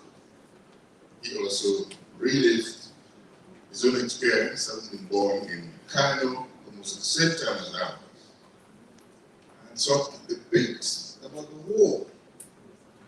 And he said, had we really forgotten about the war? But many things don't seem to be working as they should be working. And it's common knowledge that although I speak Igbo language, almost flawlessness of a native, I only learned to go in Kano. Nigeria was one. Can we come back to that again? I feel so worried each time I have to say this. Because although you know I grew up in a Christian-dominated environment, but my friends came from all parts of Kano to celebrate with us, just the same way we do with them. So are we having a deliberate effort? I don't know how we can do this. Please give this to us. Let's go and work on it and see how we can do this. I'm worried about it. So I'm leaving it on the laps of all of us here. What do we do about it to get us a lot better than that, stronger? Of course, Nigeria is indivisible. But it's all about Nigeria and Atlanta. I can't go okay. Nigeria, I know it. Papa is it all. Nigeria cannot go there. I can have my own Nigeria record when I don't know. It's okay. Thank you. A quintessential polyglot. Amazing man. Now, high table, please. Your Excellency and Chairman of this occasion, ladies and gentlemen, because this is a media event, we must not allow certain things to go the way they should go in the wrong way. Last night, a gentleman got up and said, I'm from Adios Press. He repeated again, and that man, how can you be working on the day that you cannot even pronounce his name? I'm sorry, I'm not putting you on the spot, but this is how we learn in broadcasting. Before you finish reading the news, your producer, your GM comes and is waiting for you to tell you this is wrong. It is not press, please. It is press. I'm sorry, no hard feelings. Please. That is one. Then to the speaker, I want to say that part of the things the institutions will set, we have a capacity or a tendency to even abuse the institutions we set up to check some of the programs we have. For example, Federal Character Commission. Today, if you go to Federal Character Commission, they simply, it has become a place that gives slots. You know? So if you are recruiting as a federal agency, they simply ask you, okay, how many slots will you give us? Then they distribute. So it's no longer functioning the way it should function as a Federal Character Commission. Now, on the issue of education, I attended the University of Maiduguri like you. When I attended the University of Maiduguri, at least half of the University of Maiduguri was the students were from the south. In fact, you cannot win an election as I won an election mainly because I had to find a way of getting my brothers from the south. And that was social story I believe of APU. But now our universities have also provincialized. If let's say you are now while you are in Kashere, like you said, how many people even know what is Kashere? To even now say Kashere is in Bombay State. So this is a federal university, but it has become a kind of community university. My question is, what can we do to insist that somebody from River State or Bayelsa State goes to study in Kashere?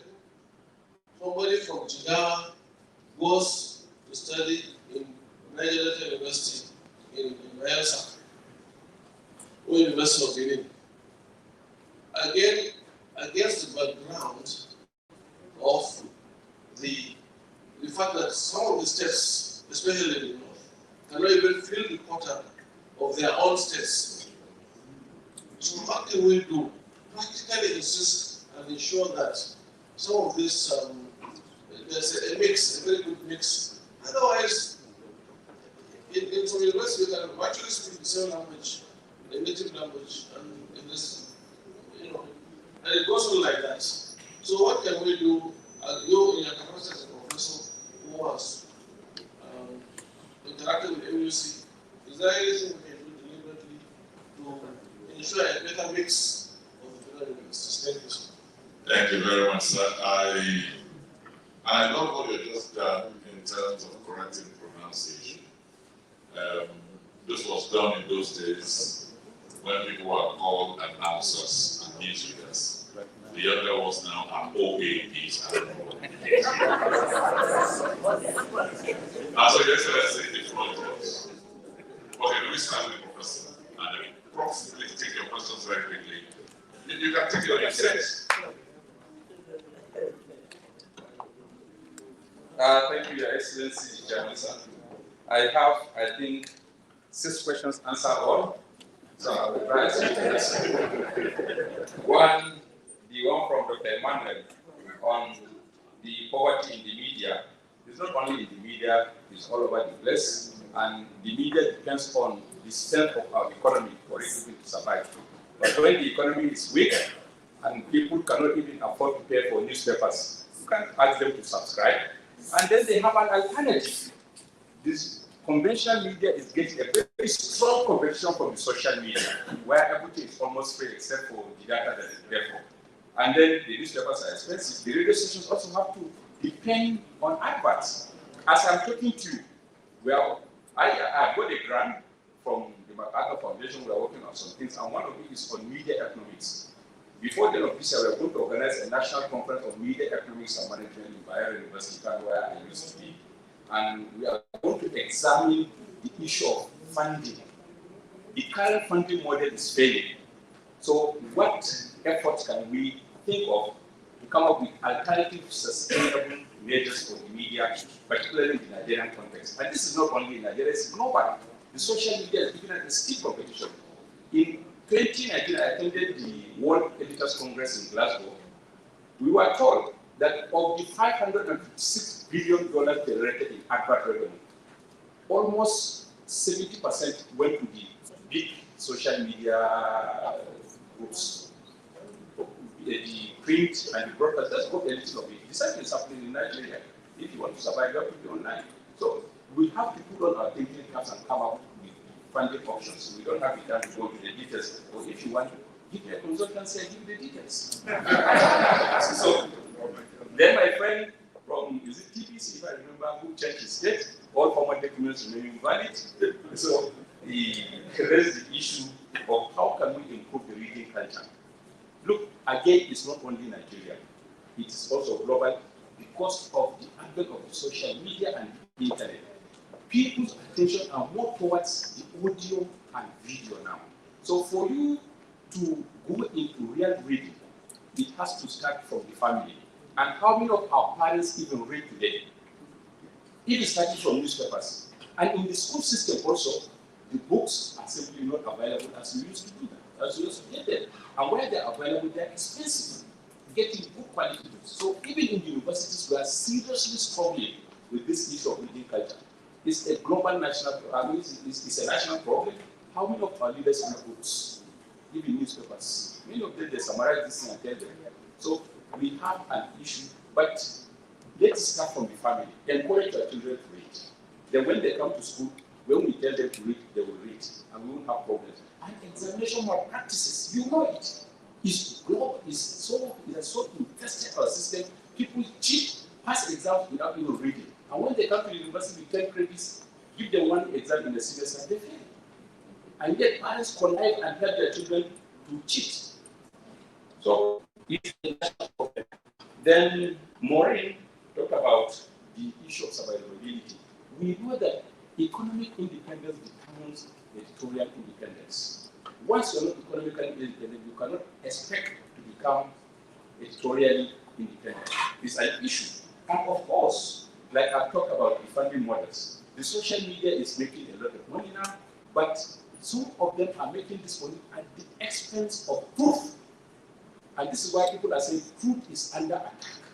And our young people who are growing, who do not even know the history of Nigeria, depend on the lies that they read today, and that is their own stories. So it's an ongoing debate all over the place, and we should continue to think and explore options.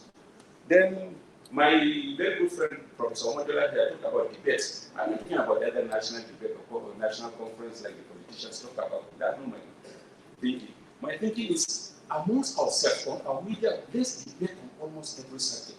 Issue of religion, issue of this, issue of that. But we are in fear about talking. And when we talk, sometimes we talk with arrogance. It's our name, it's this, it's our this, it's our that. And that's not debating. In the universities, we debate a lot amongst ourselves. And we should encourage that culture even in our houses of assemblies, in our parliament. Let's bring all issues on the table. Let's open up. Let's talk. Look at the pros and cons, and at the end of the day, let superiority of reasoning lead our thinking and behavior so that people will now talk about excellence. But once we no longer talk, we don't talk on issues. Boko Haram, this and that, we close issues. There is no way we can progress. Let's open up. What do we fear? Let's talk. On almost every subject, let radio stations create the airtime. But once they put price tag, people will go.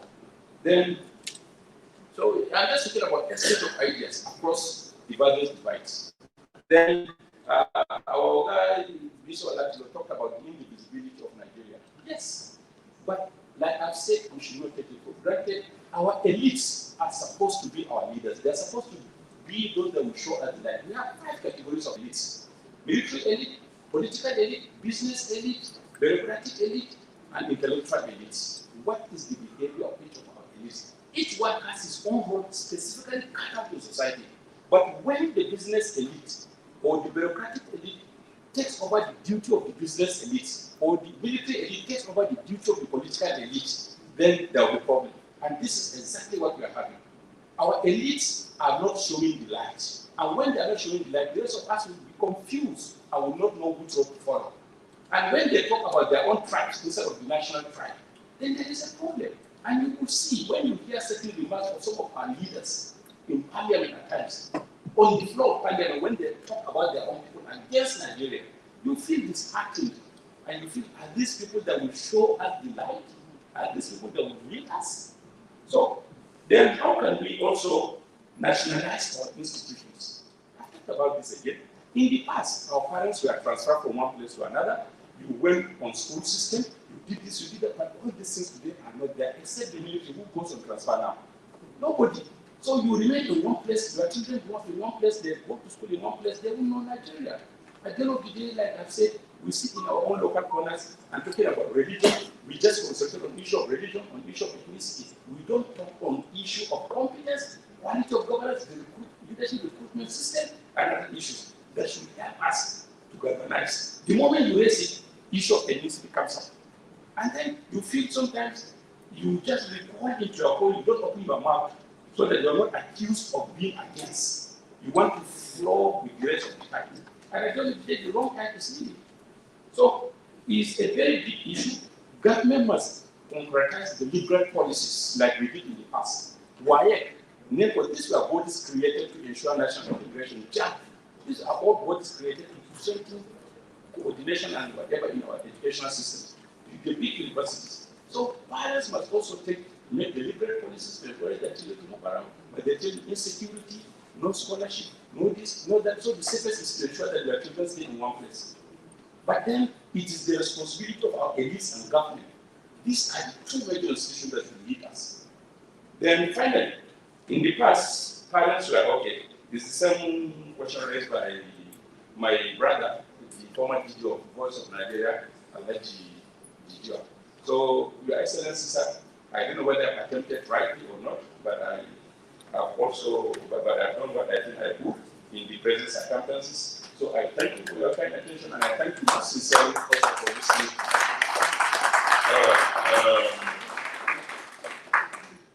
Prof, there was a word you used there that when the thing gets very hot, you recoil. Yes. But the next man to speak doesn't recoil. When the storm comes, he faces it like a trained and tested pilot. So over to you, Your Excellency.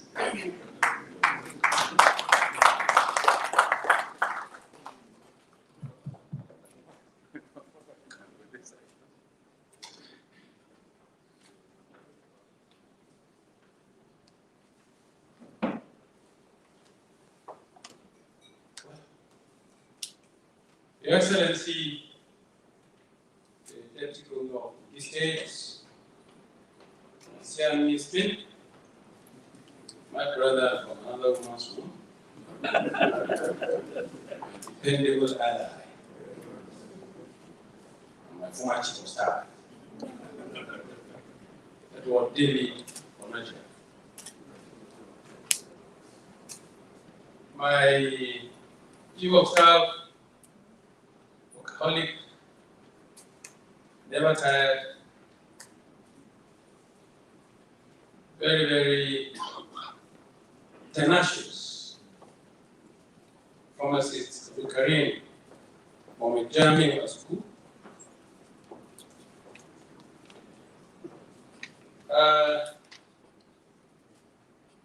Where's the speaker? Okay. Well, the speaker could be said of somebody that was going to eat himself. Of course,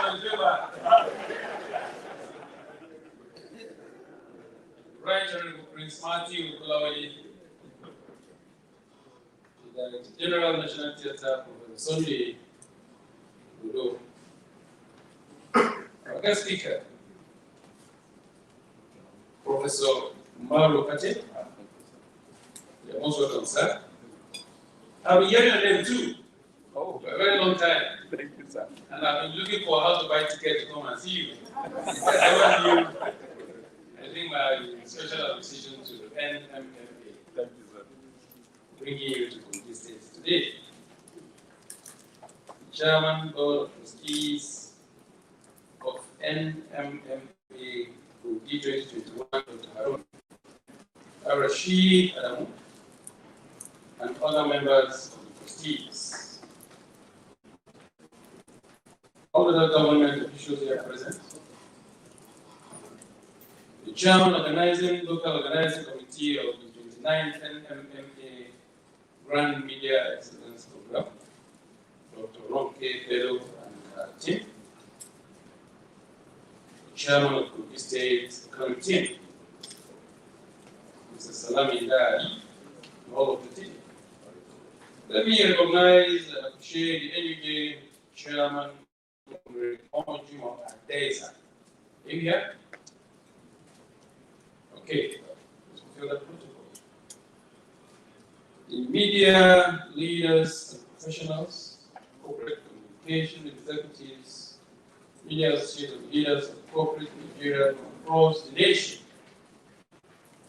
media delegates, participants, and other critical stakeholders in the media sector, other invited guests, ladies and gentlemen.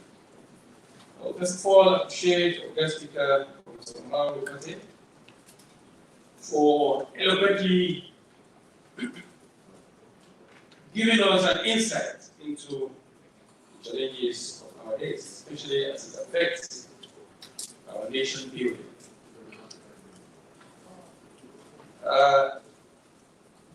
More often than not, we or country or media organizations or bodies organized talk shows,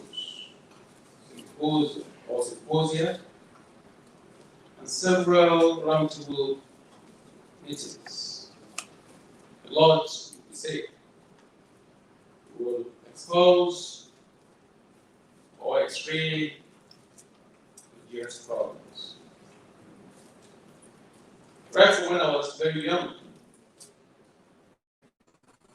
From my primary school, secondary school, tertiary.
And let me honestly once again appreciate you for probably telling Nigerians what I do.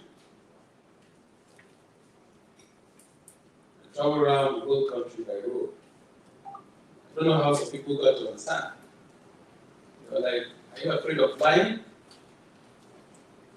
Or you don't want to die? I used to say, in those days, I used to be afraid of death. But since last year, I think I have developed thick skin. I don't think I'm afraid of death any longer. Why? I used to be afraid because I had the last one of my mother was old. I wouldn't want my mother to bury me. But as God would have it, after the age of 101, I buried my mother very nicely. So, now that she lay before me, and this time around I'm good. So, anytime anything can happen, I am just too good. So, if you think I am afraid of flying, far from it. But I think it's good. I move around, feel what Nigerians feel, to see and experience what they experience on the road, and let you see this country how it is. It started right from our first time since 2016 to date. That is who we are. We're here to serve the people. So thank you for really bringing it out. I didn't know that you were observing us. And let me apologize for the power outage that you just experienced momentarily a while ago. This is why, or the reason why Mr. President Muhammad Buhari is striving hard to ensure that there is power in this country. That's why he's investing heavily in the Mambila hydro power dam that will require a lot of local contents, including steel or iron. But ordinarily, we should be producing in Ajakuta here. And a lot of cement, both our Bajana from Gombe and other places. I think those that are responsible should be listening to me and hearing exactly what I mean. That Mr. President's effort to ensure that his power in this country should not be sabotaged. Now, my dear brothers, let me attempt to answer some of these challenges, some of these questions. And you will permit me to be as frank as possible.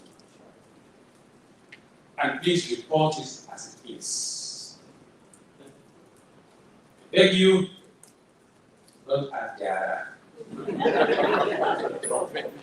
And don't remove one single word. I'll say it as it is, or to the best of my knowledge. My brother from Lagos State Television, my sister, Yahaya Bello, I thank you so much for observing what you observed. That you're coming from Abuja, even though we boast of attracting investors into Kogi State, but the road leading to Kogi State is terrible. That is what you just simply said. Isn't this enough to turn back investors? This is more than enough to turn back investors. Let me tell you, investors will continue to fall because they don't Kogi is safe for their investments. The people are safe here. But let me tell you, this is one of the reasons why you see some segment of this country rise against the government. Just about, I think in the last Federal Executive Council meeting, over 600 billion was approved for NNPC or by NNPC, I don't know, to fix some roads in this country. We were told that those roads that were selected are economically viable ones. And then no single Kogi road is economically viable. That's what we were told. Since 2016 to date, I visited the Honorable Minister of Works, His Excellency Yahaya Bello, 3 times in his office, both meetings. I have made several calls to him about Kogi federal roads. We're still where we are since that time. It will interest you that some of these roads were awarded since 2007, especially the roads from Abaji to Lokoja here, to Okene, across to Benin. Since 2007, how many years now? The regime of President Olusegun Obasanjo awarded it, it was never done. The regime of Umar Musa Yar'Adua, it was never done. The regime of President Goodluck Jonathan, it was not done. Now this is our regime, the regime of President Muhammadu Buhari. The ministry under Yahaya Bello, His Excellency, have deemed that Kogi roads is not economically viable. Kogi, let me remind each and every one of us today that we are the real heartbeat of this nation. More than 80% of transportation of goods and services between the north and south passes through Kogi State at one point or another. Here in Kogi State, we bear the brunt. In fact, the ongoing Daraja flyover, that interchange, is supposed to be federal government road or projects, but we're doing it. The moment you're coming from FCT, you get to the boundary between FCT and Kogi State, you make bad road. The moment you're coming from the southwest, either through Ekiti or through Ondo, the moment you cross into Kogi State, you make bad road. The moment you're coming from the south, from south-south via Edo State, once you get to Kogi boundary, that is exactly what you experience. If you are coming from the southeast, through Enugu or through Anambra. The moment you get to our boundary, that is what you need. And as soon as you cross over from Kogi State, that is exactly what you face. Even the ongoing road between Kaba down to Yagba area to Ilori, right now, the communities have to now use their cutlasses and hoes to divert vehicles to the bush. That is what we are experiencing here in Kogi. But let me tell you something.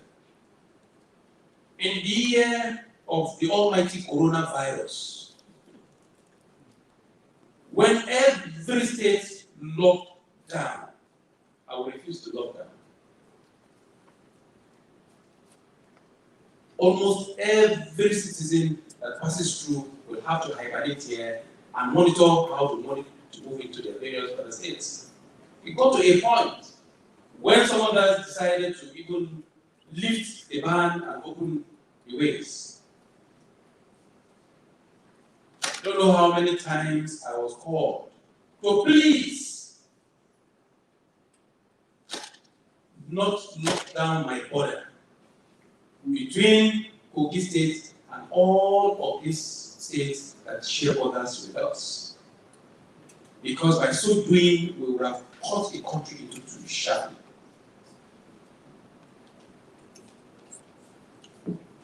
If Muritala Mohammed Bridge is blocked today, both north and south will feel the impact. If branch, that's between us and the southeast, if that road should be blocked today, the whole north and south is completely divided. If Okene Road, either leading to H.E or the one leading to Ekiti, or what road is blocked today, the whole north and south is completely divided. We're not just doing that. The peace and security that FCT is enjoying today is because of what we're doing here in Kogi State. We are managing not only our own securities in Kogi State here, managing within the limited resources in Kogi State here to hold our citizens and those that are passing through Kogi State here. We're managing also other 10 states because we border other 10 states in Kogi State here. This is the deprivation that Kogi State is suffering today, my dear sister. We belong to the same political party. Kogi is not an Abga state. Kogi has since left PDP's hand to APC. Why are we being treated this way? Our National Assembly members have jointly and severally visited Governor Fashola in his office. And nothing has been done. Maybe Kogi is no longer part of this country. The same treatment that we are being treated at Jambota in the road infrastructure, that is exactly what we are facing in the completion of our Jambota Steel Rolling Mill. That is the same treatment we are faced in the issue of dragging River Niger down to Lokoja here. The very administration that's going to take Kogi seriously will be an administration that's going to be fair to this country, and that administration will be ready for economic emancipation of this country. No nation will have a giant investment hub like Kogi State and neglect it. I'm not saying other states are not viable.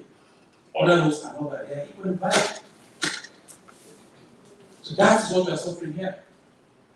There have been several calls for agitation by citizens of Kogi State, youth, women, businessmen. But I have been able to pacify them, to be calm and relaxed, because I know surely our president is a president that stands for justice, fairness, and equity. I know surely something is going to be done about that. But I have to report to you and tell you exactly how it is. surely justice will come our way. Now to the very big one again. My brother, you got to keep hand into my mouth. You are sincerely concerned about this country, the state of the nation.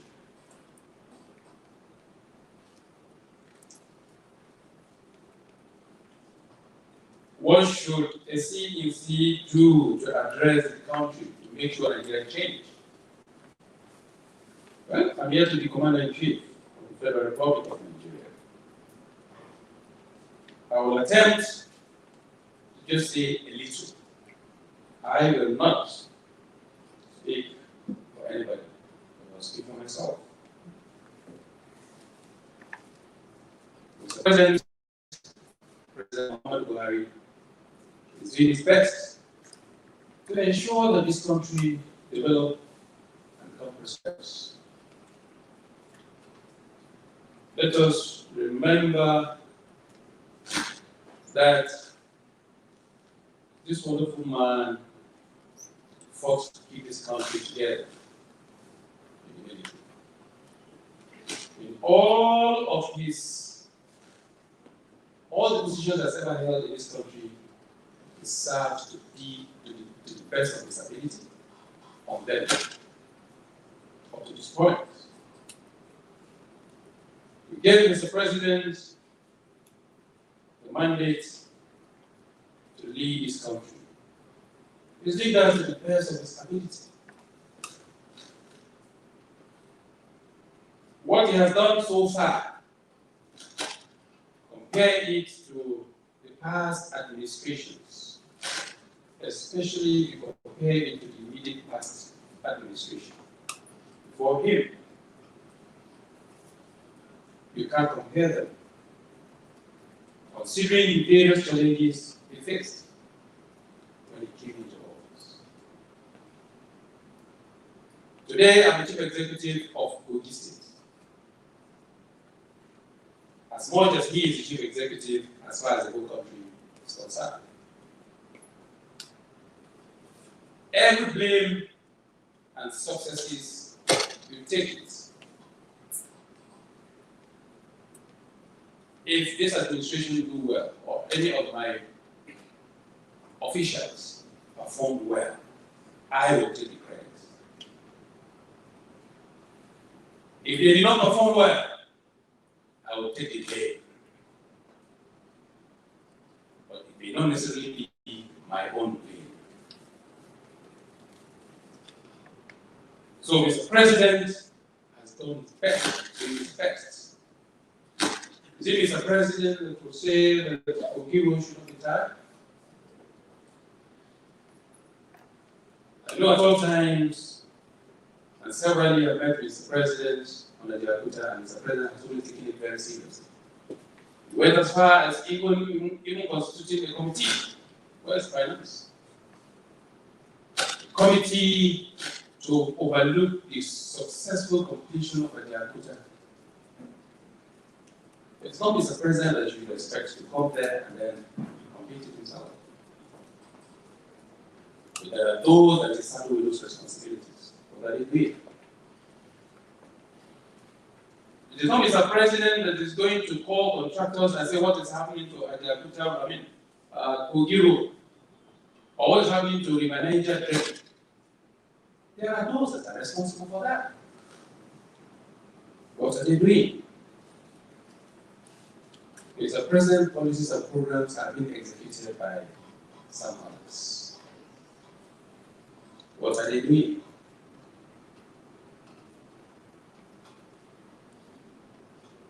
My dear brother,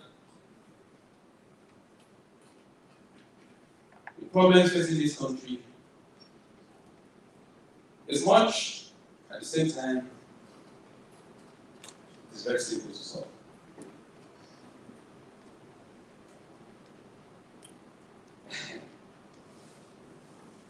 I will not be Commander-in-Chief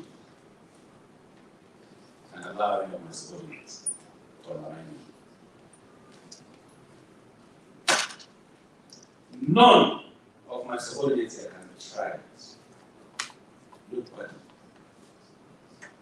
Starting from my deputy to the least down the line.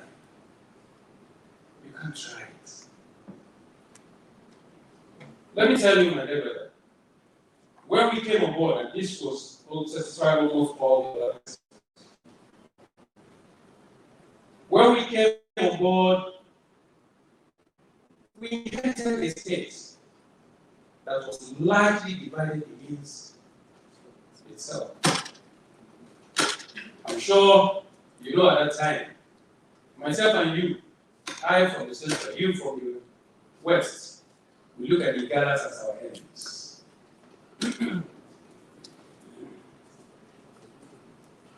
There's that mutual suspicion. When we came on board, even within the senatorial district, there are divisions. Like where I came from, we have clan issues. We were divided amongst ourselves along clanish line. Even within the same religion, Islam, there are sects. Some will say, I am Tijaniya, this one is Qadiriya, this one is that and that. There were these divisions. The divisions were so deep that we were at each other's throats then. And there was this sharp divide between the leaders and the led. When I came on board, my first body language suggests that I am not out for that. Here is my deputy governor. Immediately I was sworn in at the conference stadium. Before I got to the government house, I made the first announcement of my appointees. Because I knew then that the norm is you must bring your chief of staff from where you come from. Then I had received a lot of CVs. There were pressures. Some traditional rulers, some prominent citizens of the state.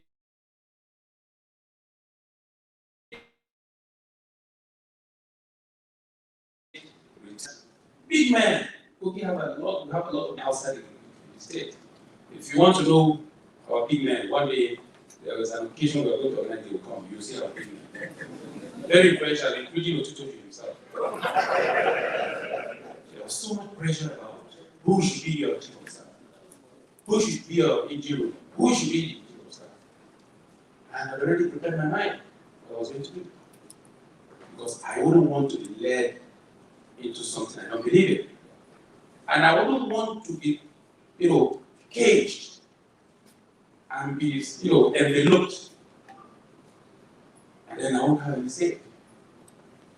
There and then, I called the person that is in charge of the radio station to announce my chief of staff as Edward David Onoja from Eastern Senatorial District. While I'm from Central.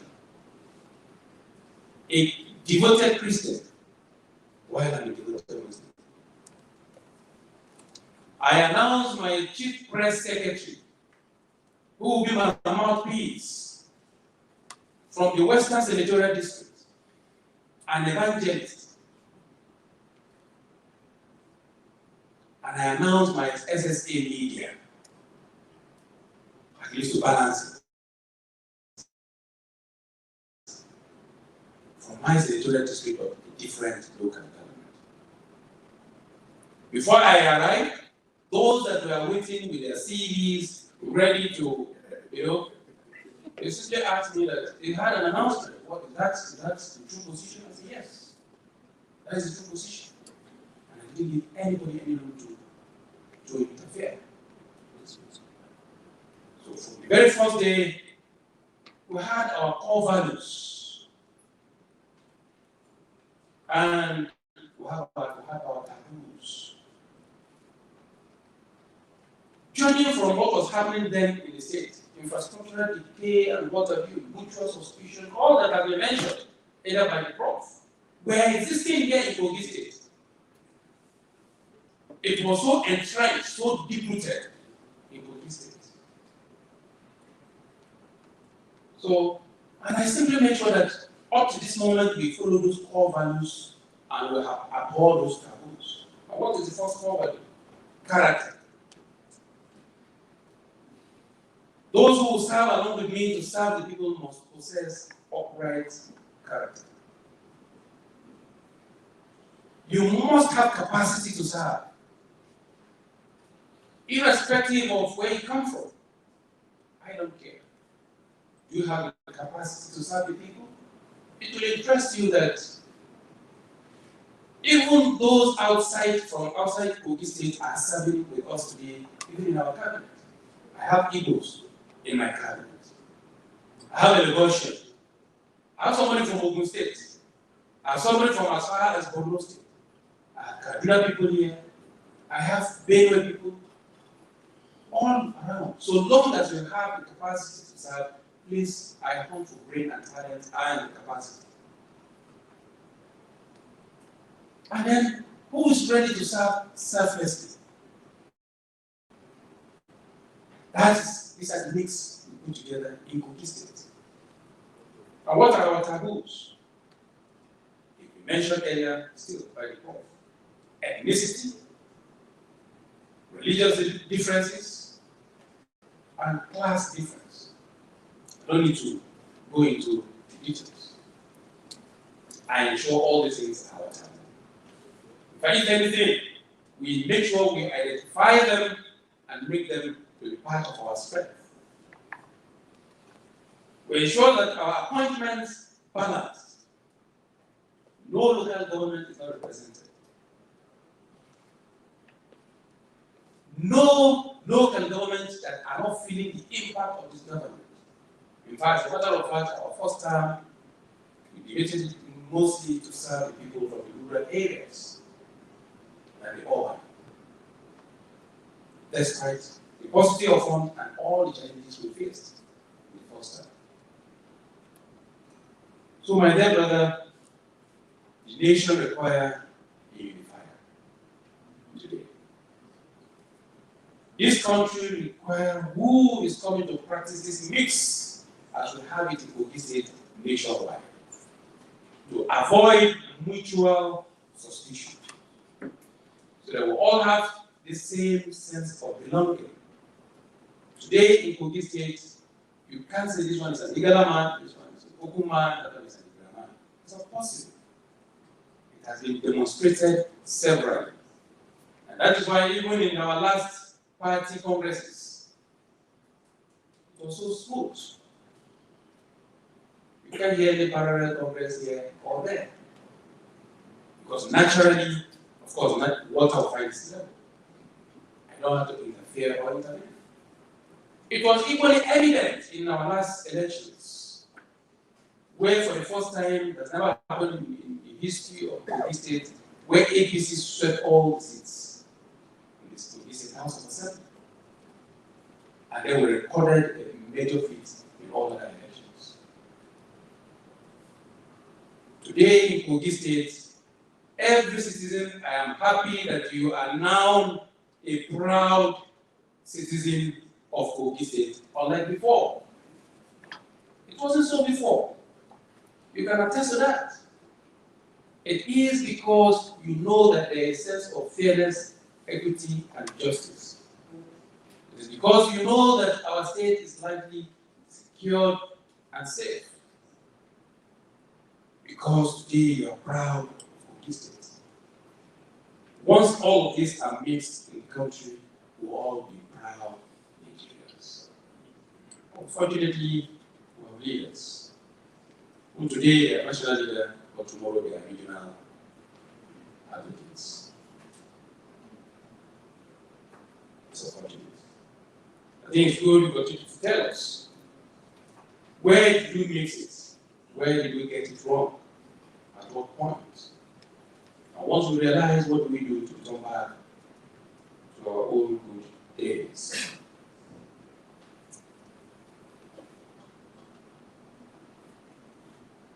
Everything boils down to leadership. If you are talking of How we reconcile the issue of our official conduct and personal conduct as it is contained in our oath of office? It is all about leadership. Moving forward, there are those that are throwing themselves for leadership today. We have our records. We have our history. We should be able to reflect on all of this. And who are those that are going to drive the system? The media, the journalists. What impression you create in the minds of Nigerians and those of our friends to likely determine the kind of leadership we will have. And as we preach it, we must practice it, both at home and in our working places.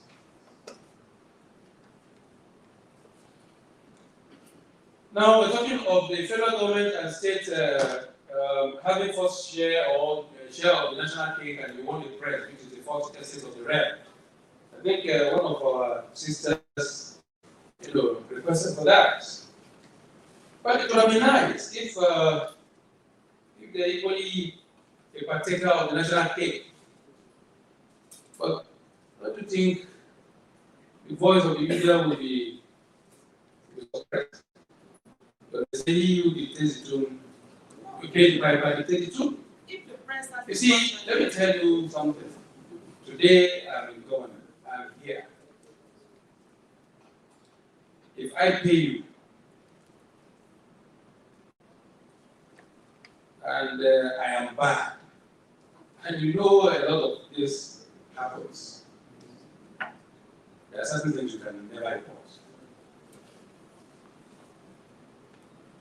Simply, I don't know whether bill or legislation that somebody or whether, I don't know, about issue of regulation of fake news, came up in before, and there are a lot of views and rights.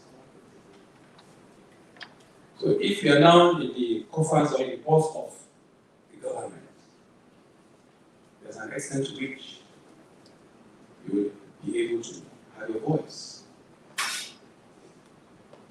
In order to avoid gadget and what have you, I think yourselves, if you can regulate yourselves very well, self-regulation. If you look at several other professional bodies today, they're not drawing from the federal government coffers. You have Nigeria NMA, Nigeria Medical Association.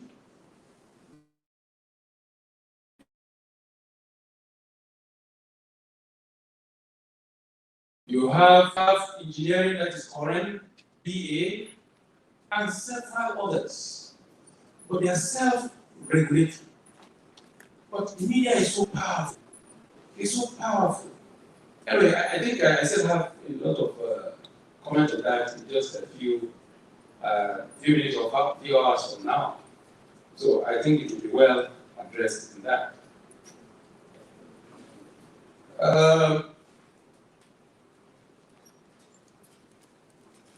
One of our gentlemen, assuming I become the commander-in-chief, how would I lead this discussion of this national talk or whatever? I think there's a question like that. Like I said, in Kogi State, at the time we were almost agitating for a conference where we shall sit down on power rotation and what have you, so that the Galas can take power from the Galas. I mean, even when I was contesting in 2015, there is this central or west central coalition. You have one of them at that time. You know? The wrestle power from the Galas. Nobody is talking of wrestling power from anywhere now. I want to believe what the citizens of Kogi State want now is who is going to come and build what they need. By the time we have a leader in this country whose body language and conduct by his lieutenants and executions depict that of unity. fairness, and justice. All these agitations will naturally come down. But so look at some of these things persist. Imagine I'm an APC governor, a frontliner, and then everybody called me Baba Harris son. But here's my federal roles. And that is what is being used to judge my performance in Kogi today. So if I walk back today to go and stay in front of the villa, that is agitation, isn't it? Yeah. So I think what we need is a leader who is going to be fair-minded, a law to come down. And at the same time, there's nothing wrong in sitting down to discuss. There's nothing wrong about it. But who is going to lead the discussion? And who will come to the table to discuss? If somebody who will want national position today but championing a regional agenda, or who is really championing a regional agenda but has its own lineage, at the end of the day, it is just politics. I think we still have a long way to go. We're talking of sitting down to discuss. Leadership at the top matters. Now, to my brother,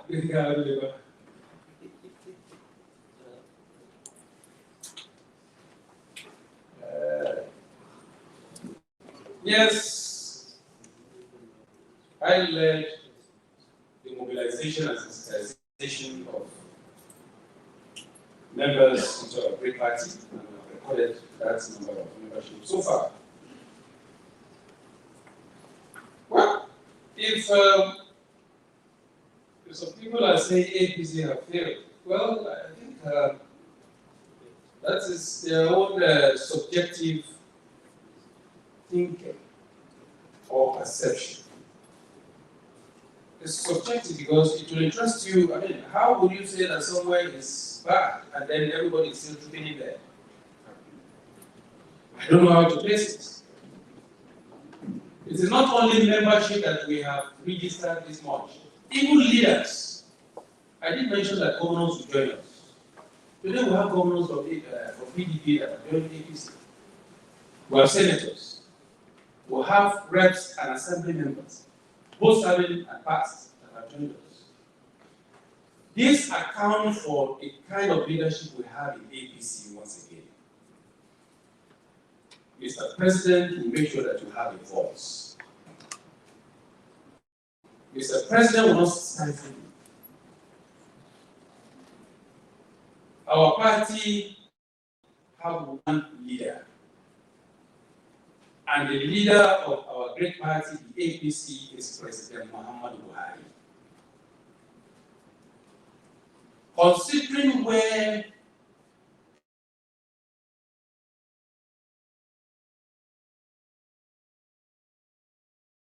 it took over from, the kind of even human beings that is managing from top down, and considering his age, yet he has recorded these successes. I think it's more than enough for people to truly our party.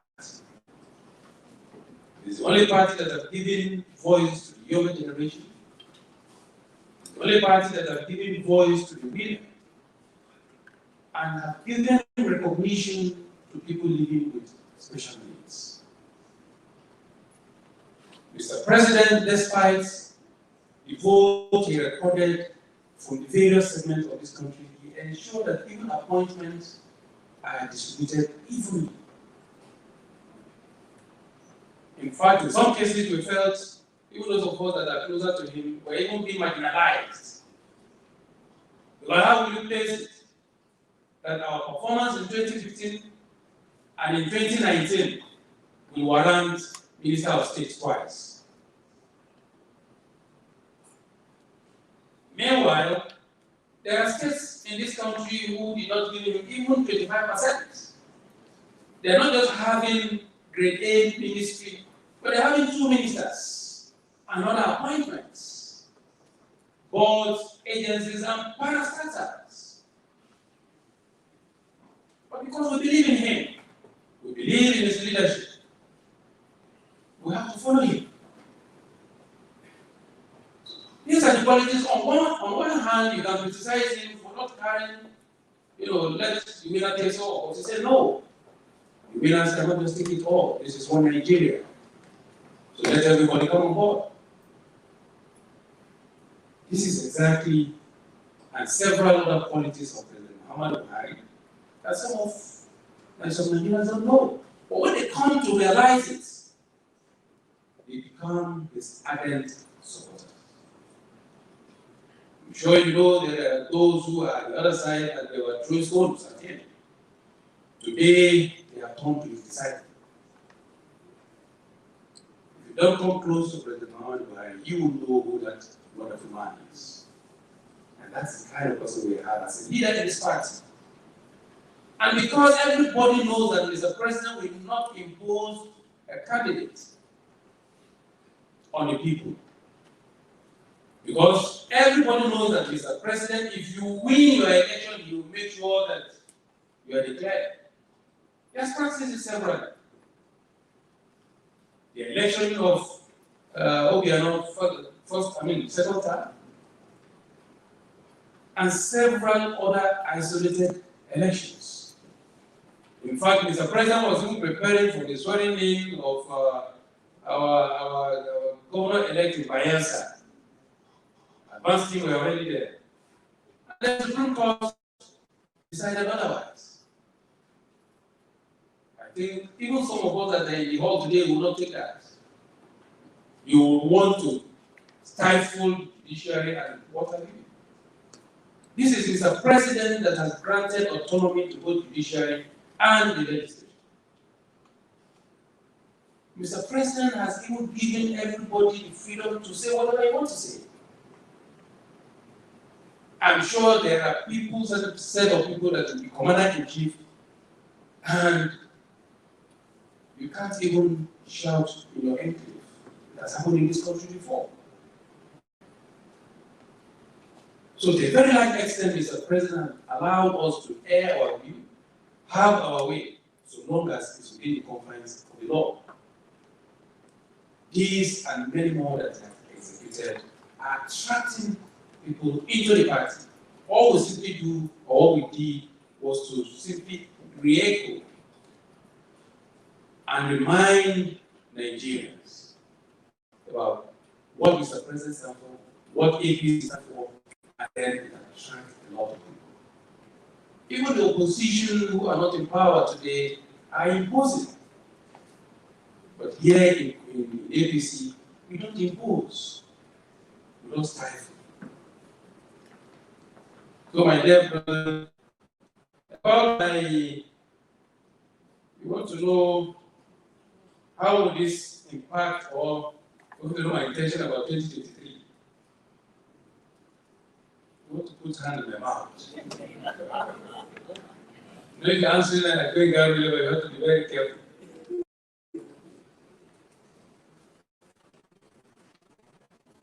Nigerians are calling on me. Millions of Nigerians, both young and old, women and I, both at home and abroad. To repeat this display of leadership quality that we are experiencing today in this state across the nation. To be able to build on the achievements and successes of President Muhammadu Buhari. Dear brother, the time is ticking. And everybody is eager to hear what I will say.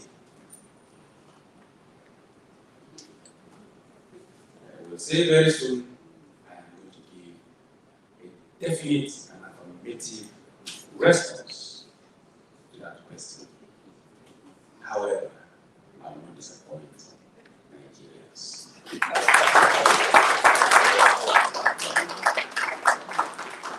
On the media house, media outfits in Kogi State.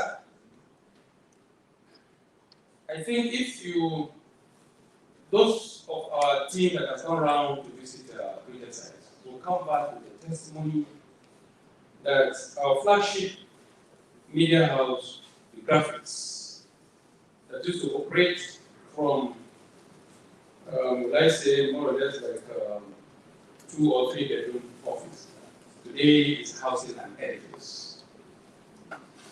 And some of all of our other television stations, those that are lacking a transmitter or gen and what have you, are all very new faces.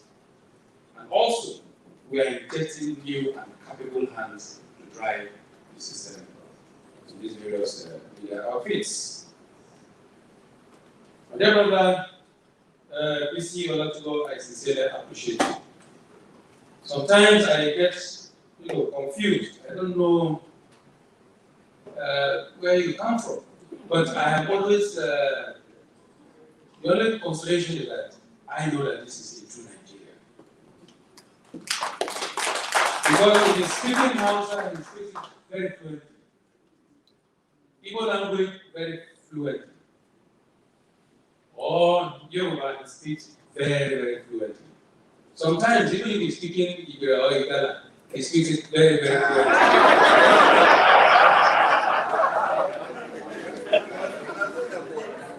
Thank you very much. You are into Nigeria, and we can feel your passion for this country. Continue to be with us and continue to preach and continue to speak loud. I know that Nigeria is on the path of development, cohesion, and unity. Let us continue to play our part. We as leaders today in position of authorities, and those of you that are so powerful, please shape the narrative. What we will have in 2023 is likely dependent on what you want. How you shape the narrative for Nigerians to be able to take a decision. Thank you, and God bless you.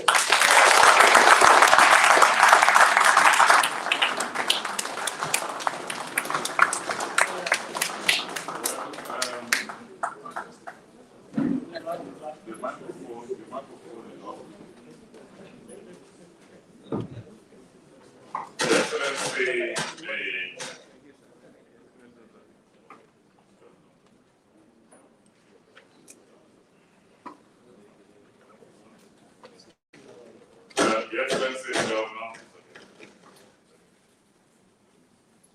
when you finish your CEC address, I didn't say that. And then the applause was rendered. Again, I brought up my applause meter. And he told me it was one body of the chief of staff. For how can we now give a governor?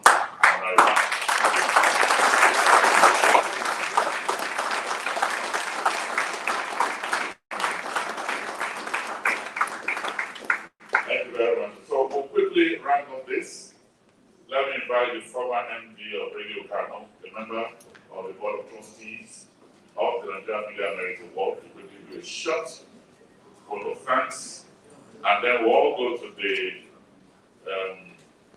photo stand outside for a group photograph, and then we'll wrap up this evening.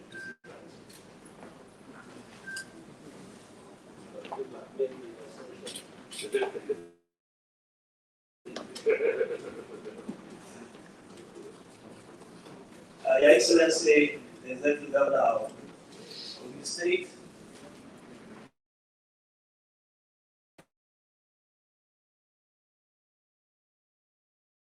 I would ask you to say I don't want to say this word of thanks by protocol from Governor to the last. I would rather do from the last to the end of it, which is your good self, sir. Let me tell you, as a member of Board of Trustees and a member of the judges here who did the work, and believe me, to be fair, if we leave this place without recognizing that the particular members of the panel of assessors. There are many here that I can see. Antibola, please do. I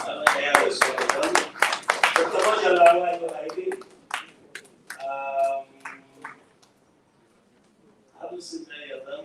Please, anybody from other assessors? Okay, I knew this one. This one is not from Kogi, from Kano. Fantastic. Oh, there are very good guys in the panel of assessors.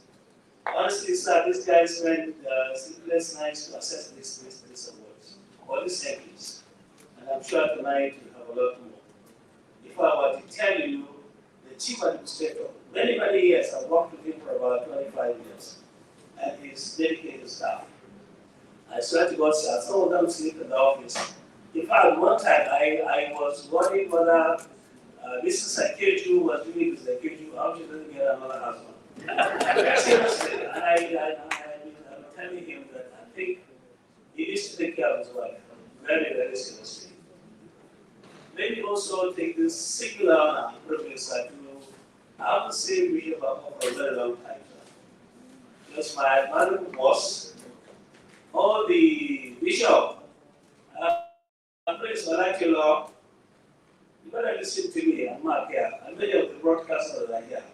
Whatever we are today, I swear to God, sir, because of this gentleman. They tell us, I don't know if Benga is part of our team, because Benga at one time was even a victim.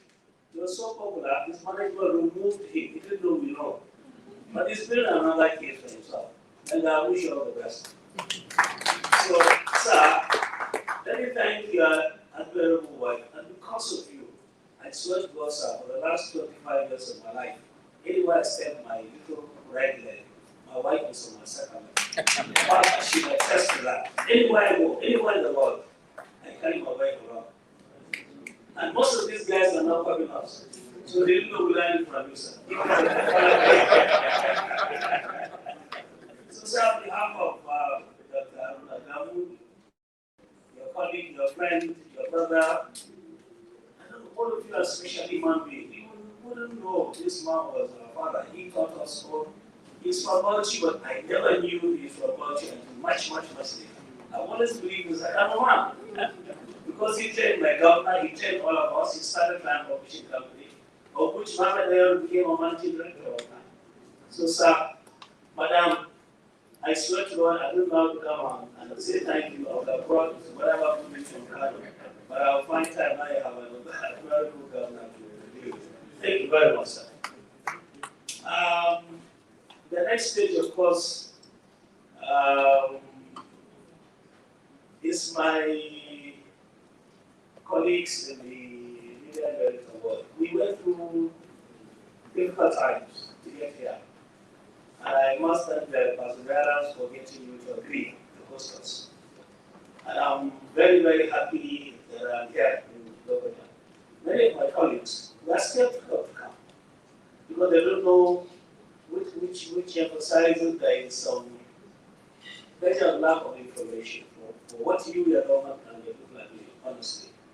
I have lots of your indigenous here, many of them were my colleagues, and I think they need to do a little bit more to tell the world what is happening here. And I am delighted and chairman agreed to come through. I don't know when they mind to get cookie to host us. So for that simple aspect, sir, my chairman and my chief administrator, I thank you so much. Now, to Professor Patrick, sir, Your Excellency, I don't think you know Professor Patrick. I don't even think the chief administrator has ever met him. But this is a guy who's my younger brother, but I admire him a lot. And I swear to God, if there are people like him, this country.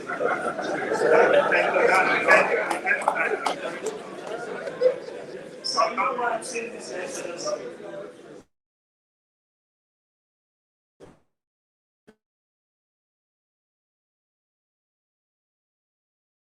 This is a man who's from Kano. I'm from Kano, so I don't know. In Ojiriba, I lived in Oka, I lived in Bakaleki. There was nowhere I didn't live in the East. but they didn't teach me how to speak Igbo. They only speak either English or Pidgin. And this one went to Caroline Igbo Yoruba. And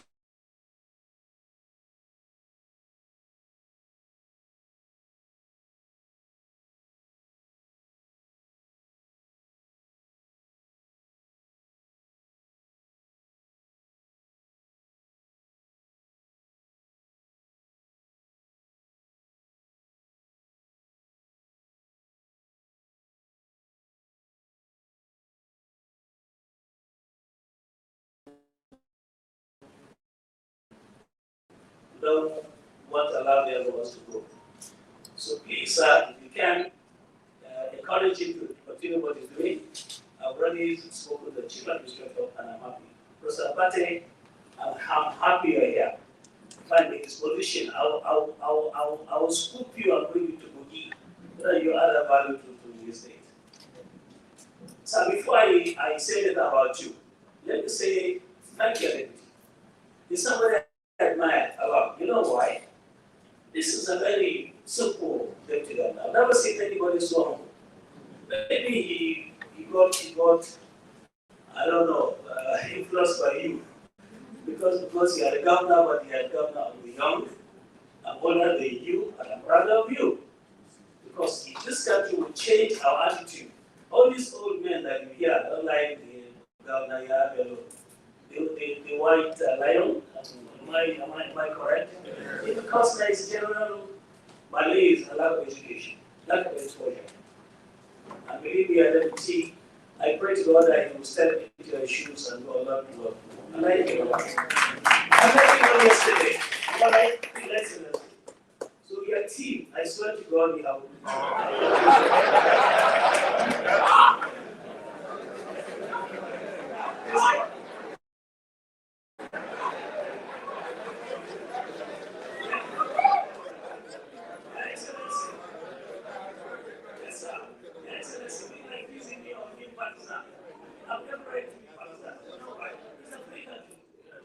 And it's an opportunity I have that I will never have again. And I don't have my children.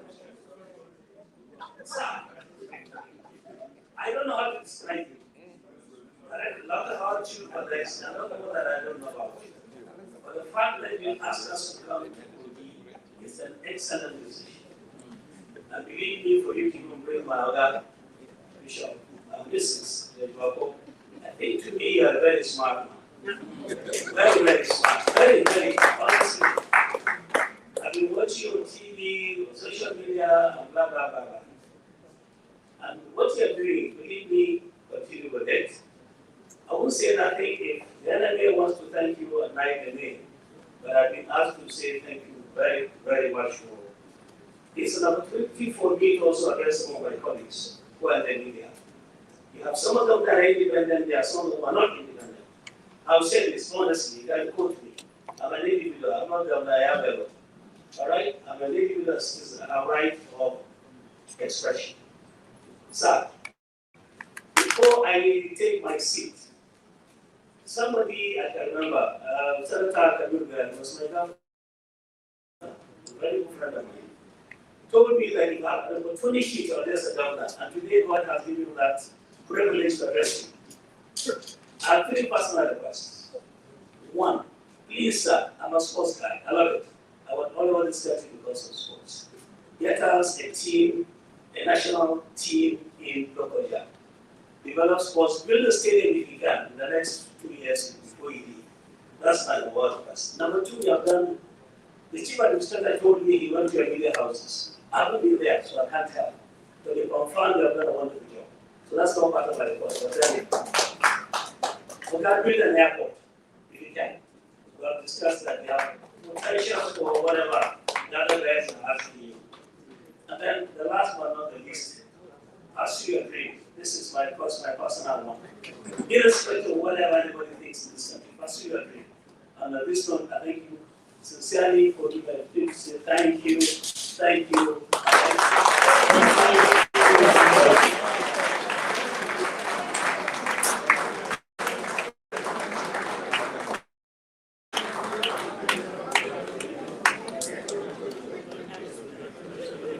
You know, I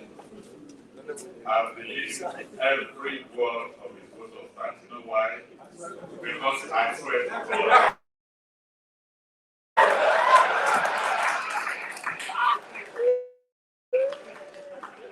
I counted, he used it 10 times.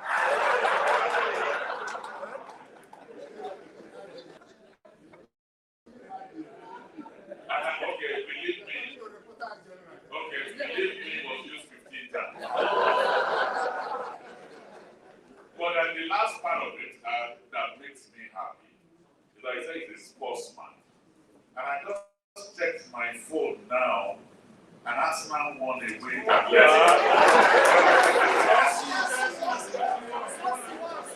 Okay, Chelsea won. And then sorry for Man City supporters, you are beaten at home. And so, Your Excellency, distinguished ladies and gentlemen, we are giving the league Chelsea.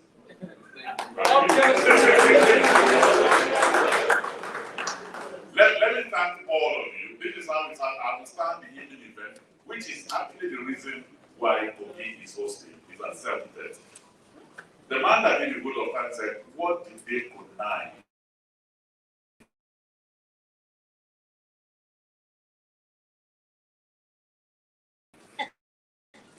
What did they do to bring the event there? It's Dr. H.E Bello in the house.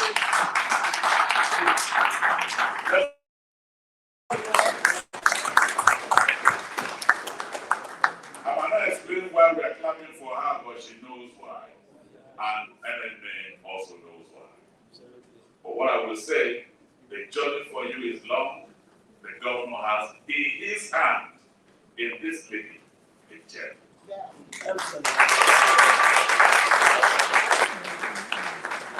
So we shall rise now to the national anthem, go to the photo place, and then meet at 7:30 in the evening. The national anthem, please.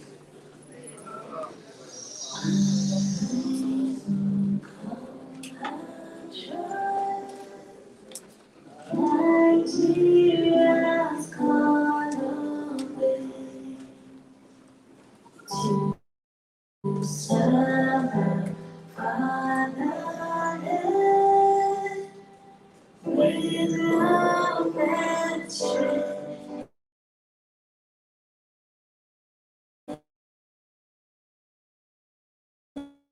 Labor of response shall never be in vain. To serve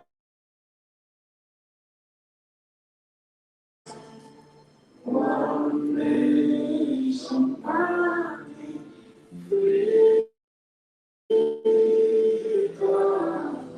peace and unity. My job is done for now. The PG protocol, please step forward.